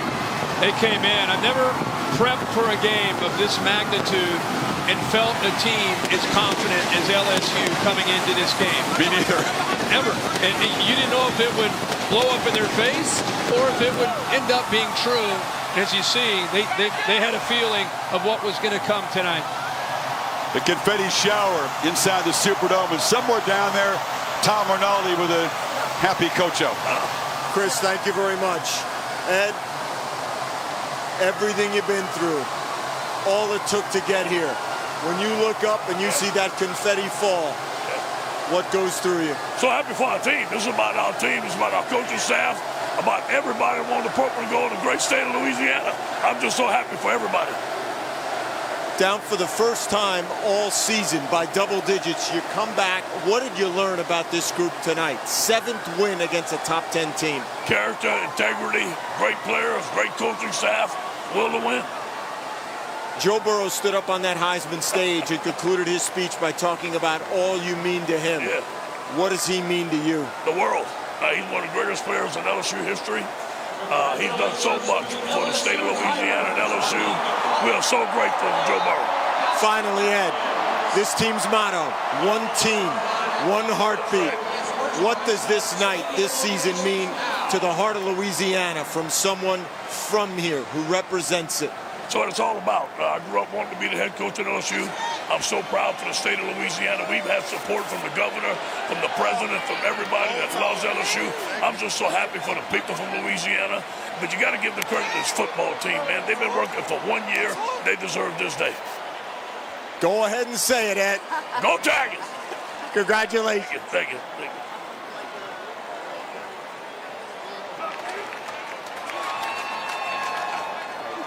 So we're going to try.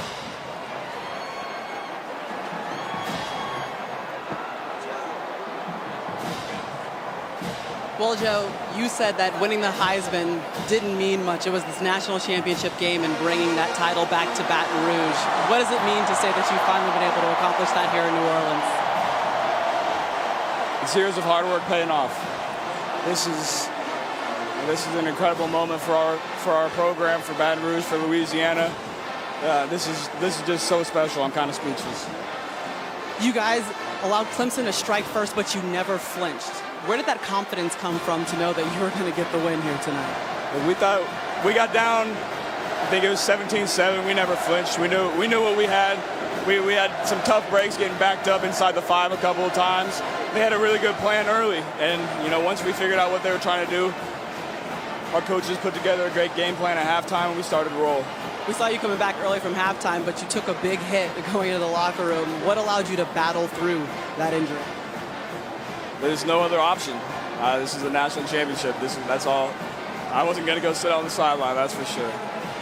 Coming into this season, your dad retired to watch every single game, and he's been in the stadium celebrating with you. What does it mean to be able to win this national championship in front of him? My dad won a Grey Cup in Canada, but there was kind of this Burrow curse. My brother lost the national championship. My dad lost a couple of Grey Cups. I lost a state championship. Both my brothers lost state championships. This is kind of our first one, so this is super special. Well, I see you haven't put the ball down, and after you threw your 5th touchdown pass, which set a record for national championships, you pointed to the ring finger. Do you know what size ring you wear? 10.5. We already got fitted for him. All right, well, it'll be coming soon. Congratulations, Joe. Rings? We said they were confident. The Burrow family curse, if that existed, has been erased. And magic carpet ride for this program and this quarterback, and it ends right on home soil with a win in the Superdome. LSU champions, and it's a special kind of delirium when you're dominant and you're really, really exciting, and they are all of that. The Ford Postgame Show coming up. National Championship Trophy as well. But let's join Scott Pell, Sports Center. Chris, thanks so much. As you mentioned, the trophy ceremony coming. Coach O will join us here later in the show. LSU, the national champs, tested in a way they had not been all year long. This Clemson team, worthy champions, hadn't lost in 29. They had a 10-point lead on Joe Burrow. and LSU. But they throw haymakers. That's what Cole Kubelik told me. Haymaker up top. It's Burrow to Jamar Chase, who had 221 receiving yards. And they lead after being down 17-7, a bit like the Chiefs on Sunday. What a play call here, gutsy. 3rd and 10 out of timeouts, trying to get in field goal range. The hell with that. Let's play the fight song and score a touchdown. Burrow runs for a bunch and then finds Thaddeus Moss with his Hall of Fame papa cheering in the stands. 21 unanswered, but a big hit here as Burrow was wincing. Didn't want the medical attention, but at halftime, he's out there riding the exercise bike to stay loose. You wonder, what would the impact be? Well, Clemson, they answer with a touchdown to get to within 3. This is a 3rd and 11 throw to Chase. Chase is on the case to the tune of a 43-yard gain. They've got so many weapons, so many different ways to hurt you. Justin Jefferson hit by Skalski. And Skalski's big hit here, it's targeting. Ohio State fans remember just how brutal a targeting call was in their semifinal game. And for Clemson, they lose a key contributor, just as Ohio State did. And they go back to Moss after Skalski's ejected for targeting. That's a touchdown. Berta Moss again. They take a look just before the left toe touches out of bounds.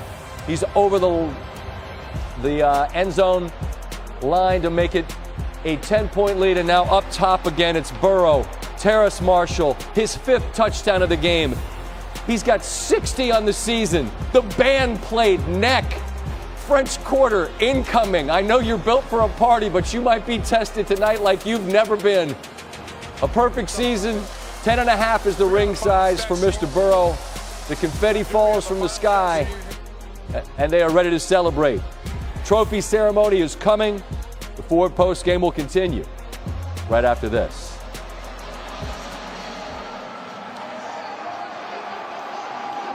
The Ford Post game is brought to you by Ford. Built Ford proud.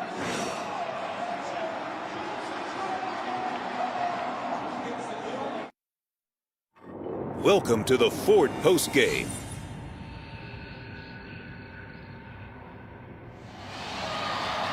Well, LSU fans, you can celebrate your 2020 college football championship with the largest selection of official elections college football playoff merchandise, locker room and fan apparel at shop.collegefootballplayoff.com. Some confetti being collected by Joe Burrow. Yet another souvenir to go along with all those trophies and the game ball from the championship game. Welcome back as they set up this elaborate stage for the trophy presentation. Kirk, a chance to cap off this game and this season for the 15-0 Bayou Bengals. Yeah, just an incredible year. I was fortunate to call one of their games early in the year against Texas. There was a 3rd down late in that game, 3rd and 17, where Joe Burrow made a throw and a touchdown to Justin Jefferson.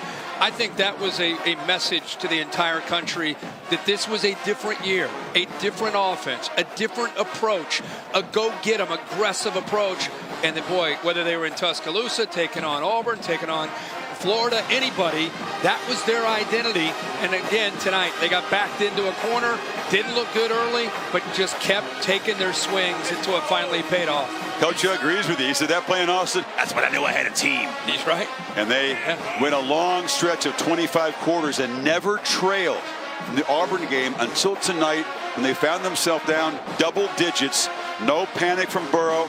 He said they had to take some time to figure out what Clemson was doing against him. And once he settled in, yet another massive night, 463 yards, 5 touchdowns. We just keep, at the break we were talking about, boy, that offense with Burrow, we've been talking about him all year. But let's make sure we give Dave Aranda and the LSU defense a pop. They played well tonight against a talented quarterback, shut down those receivers for the most part. And as the second half wore on, you could see not just Burrow, but Dave Aranda and the defense really asserting themselves as well. They did what no opponent's been able to do to Trevor Lawrence. He looked out of sorts. In the second half, Lawrence just 6 for 15, 58 yards, had the fumble late in the game that wasn't a huge factor, but him being unsettled by the defense was a huge factor. They've been in the shadow of that offense. You're right. They hold Clemson under 400 yards tonight. and especially in the second half when things started to get interesting. And it looked like, remember, when the second half started, LSU went 3 and out. Trevor Lawrence got the ball in great field position. They put a touchdown on the board, went for 2, got within 3. So we had a game at 28-25, and then that defense clamped down, and of course Burrow kept finding his receivers one-on-one, and they're making plays. Ed Orgeron, as you said, doubted frequently, a punchline to many. That well-earned, huge smile. He said that he's a progressive thinker. He hired a guy when Brady was not yet 30 years old. And, of course, he came from the Saints here in this building, and he goes up to Baton Rouge and wins a championship, too. Imagine being Joe Brady at 30 years old. He's going to stay in Baton Rouge. There's been a lot of talk and rumors about him maybe going to the NFL or maybe looking for other jobs. He's so happy and so grateful to be where he is right now as the passing game coordinator of this offense. And it's been fun to watch him this year. But 30 years old, world's in front of him. You know, his career's in front of him.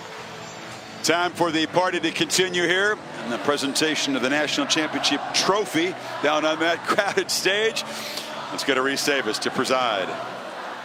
What a tremendous night for New Orleans and the great state of Louisiana.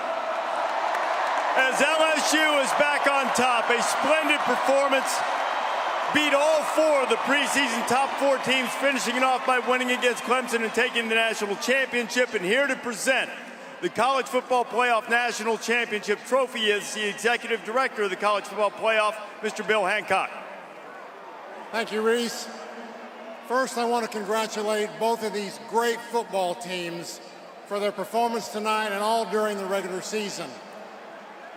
And now, on behalf of the conferences and schools who manage the College Football Playoff, it's my honor to present the National Championship Trophy to Coach Ed Orgeron and the LSU Tigers.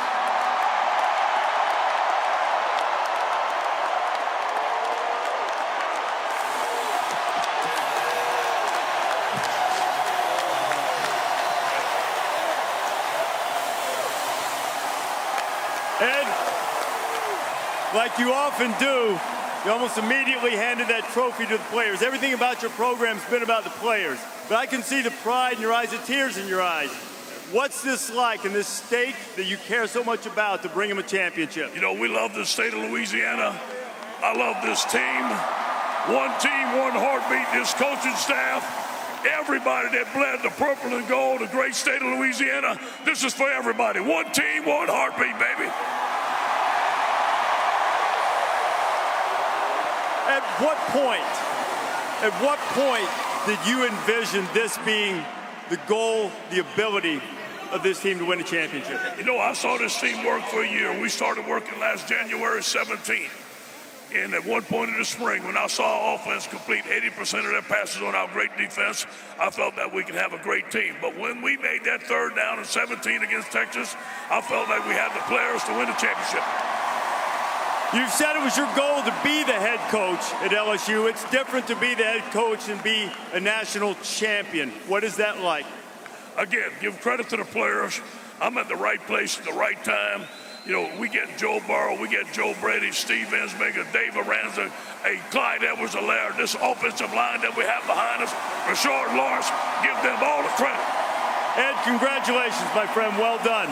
Maybe the greatest season that any team has had. Let's bring in Joe Burrow, the offensive player of the game, obviously. There hasn't been a quarterback in the history of this sport to have a season like you just completed. I heard you say your goal was never really to be a pro quarterback. It was to be a national champion quarterback. So how does that dream match up with what you're experiencing right now? Feels pretty good. Lots of years of hard work culminating into one moment with the best group of guys anybody could ask for. We've worked so hard for this. So many people put so much work into this, from athletic trainers, equipment staff, players, coaches, chefs, dining room assistants. You know, it's not just me or Coach O or the O-line. It's everybody inside that building that gets a piece of this. Within the game tonight, when you guys go down double figures, what changed? I mean, there was no rah-rah speech on the sideline. There was no hey, we got to get going. We knew what we had to do. We have a bunch of mature guys that understand the moment. We just had to go out and start executing better, and that's exactly what we did. They had a great plan coming in. Once we figured it out, we started to roll, though. When you look back on this season and you've done everything is possible to do from a team standpoint, from an individual standpoint, what do you think this season, these last 2 years at LSU will mean to you? It's going to mean the world. This is what I wanted to do from the time I was 5 years old, was hoist this trophy. And bringing it back to Louisiana, I guess we're in Louisiana, but staying in Louisiana, we weren't going to let someone come in here and steal this from us in our home state. We have a great fan base that came out and supported us. We're going to keep this thing right here. Joe, congratulations, man. Unbelievable season. Wish you all the best. Congratulations. The defensive player of the game, a guy who wreaked a lot of havoc for LSU tonight, is Patrick Queen. Patrick, once you guys sort of figured out what Clemson was doing, what did you sense changed for your defense against them? We just locked in, you know. We've been down the whole season, you know. We just want to come out and prove a statement to everybody that we're nothing to play with. Wait, no, you're definitely not anything to play with. When you look at what this team has accomplished, you beat all these teams that were ranked highly in the preseason. No team's ever beaten as many top 5, top 10 teams as you guys have. How do you put this season into perspective, what you just accomplished? It's a season I'll never forget, man. You know, we just came in the season, we already knew what we was capable of. You know, Coach O told us what we was going to do, and, you know, he stood by his word, and we got this championship. What does it mean to you to win it here in New Orleans? It means the world, man, to win in our state that we love, and we thank you for all the support. Patrick, congratulations. A tremendous performance by that LSU defense tonight. Chris, I'll tell you, the accomplishments from LSU this year, it's hard to find a team in recent memory that has matched the accomplishments these guys have, and they are the national champions. Reese, thank you. I saw Steve Ensminger, defensive coordinator, and his son, Steve. A moment of triumph for that family in a time of tragedy. And a smile from Steve Jr. Those haven't been too plentiful in recent days. What a night for the great state of Louisiana.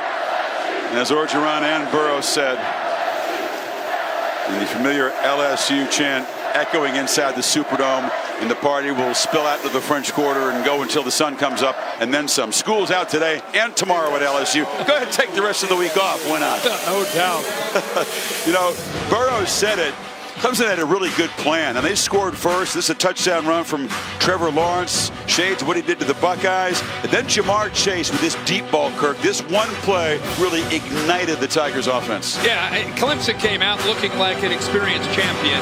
But as Joe Burrow just said to Reese, they kind of settled in, figured out that 3 down line, 1 linebacker, 7 defensive backs. And once they were able to calibrate that offense, they were tough to stop.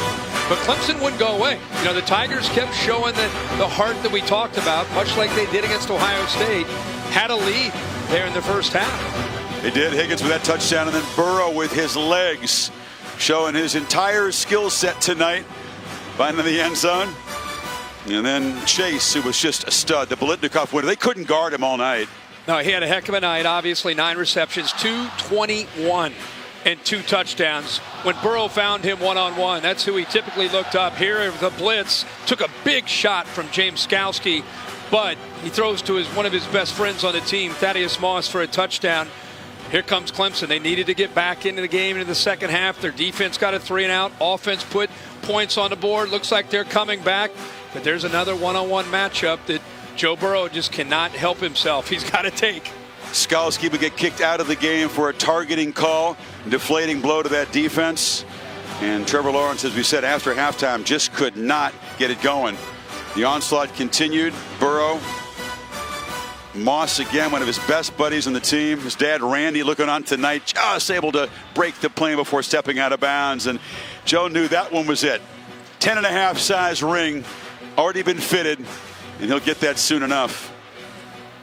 Lawrence loses for the first time as a college starter, consoled by Dabo Swinney, and no doubt back to try to hunt another championship next year. We've talked so much about LSU, and deservingly so, but that shot right there, that'll be a lasting image for me in the offseason.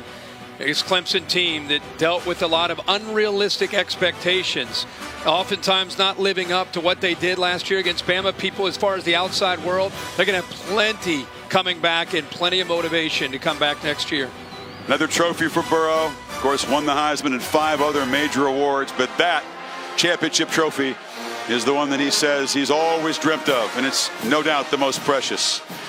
42-25 in the Superdome. LSU, undefeated national champions. Boy, we have enjoyed bringing these games to you all season long. A massive thanks to all of our production team. Bill Bonnell produced it.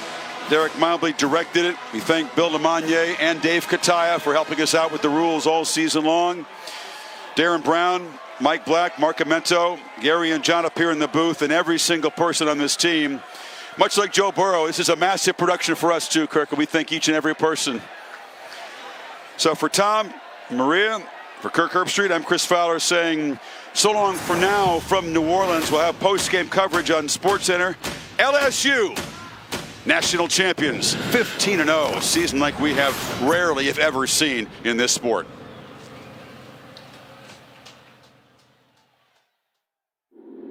The Ford postgame is brought to you by Ford. Built Ford proud.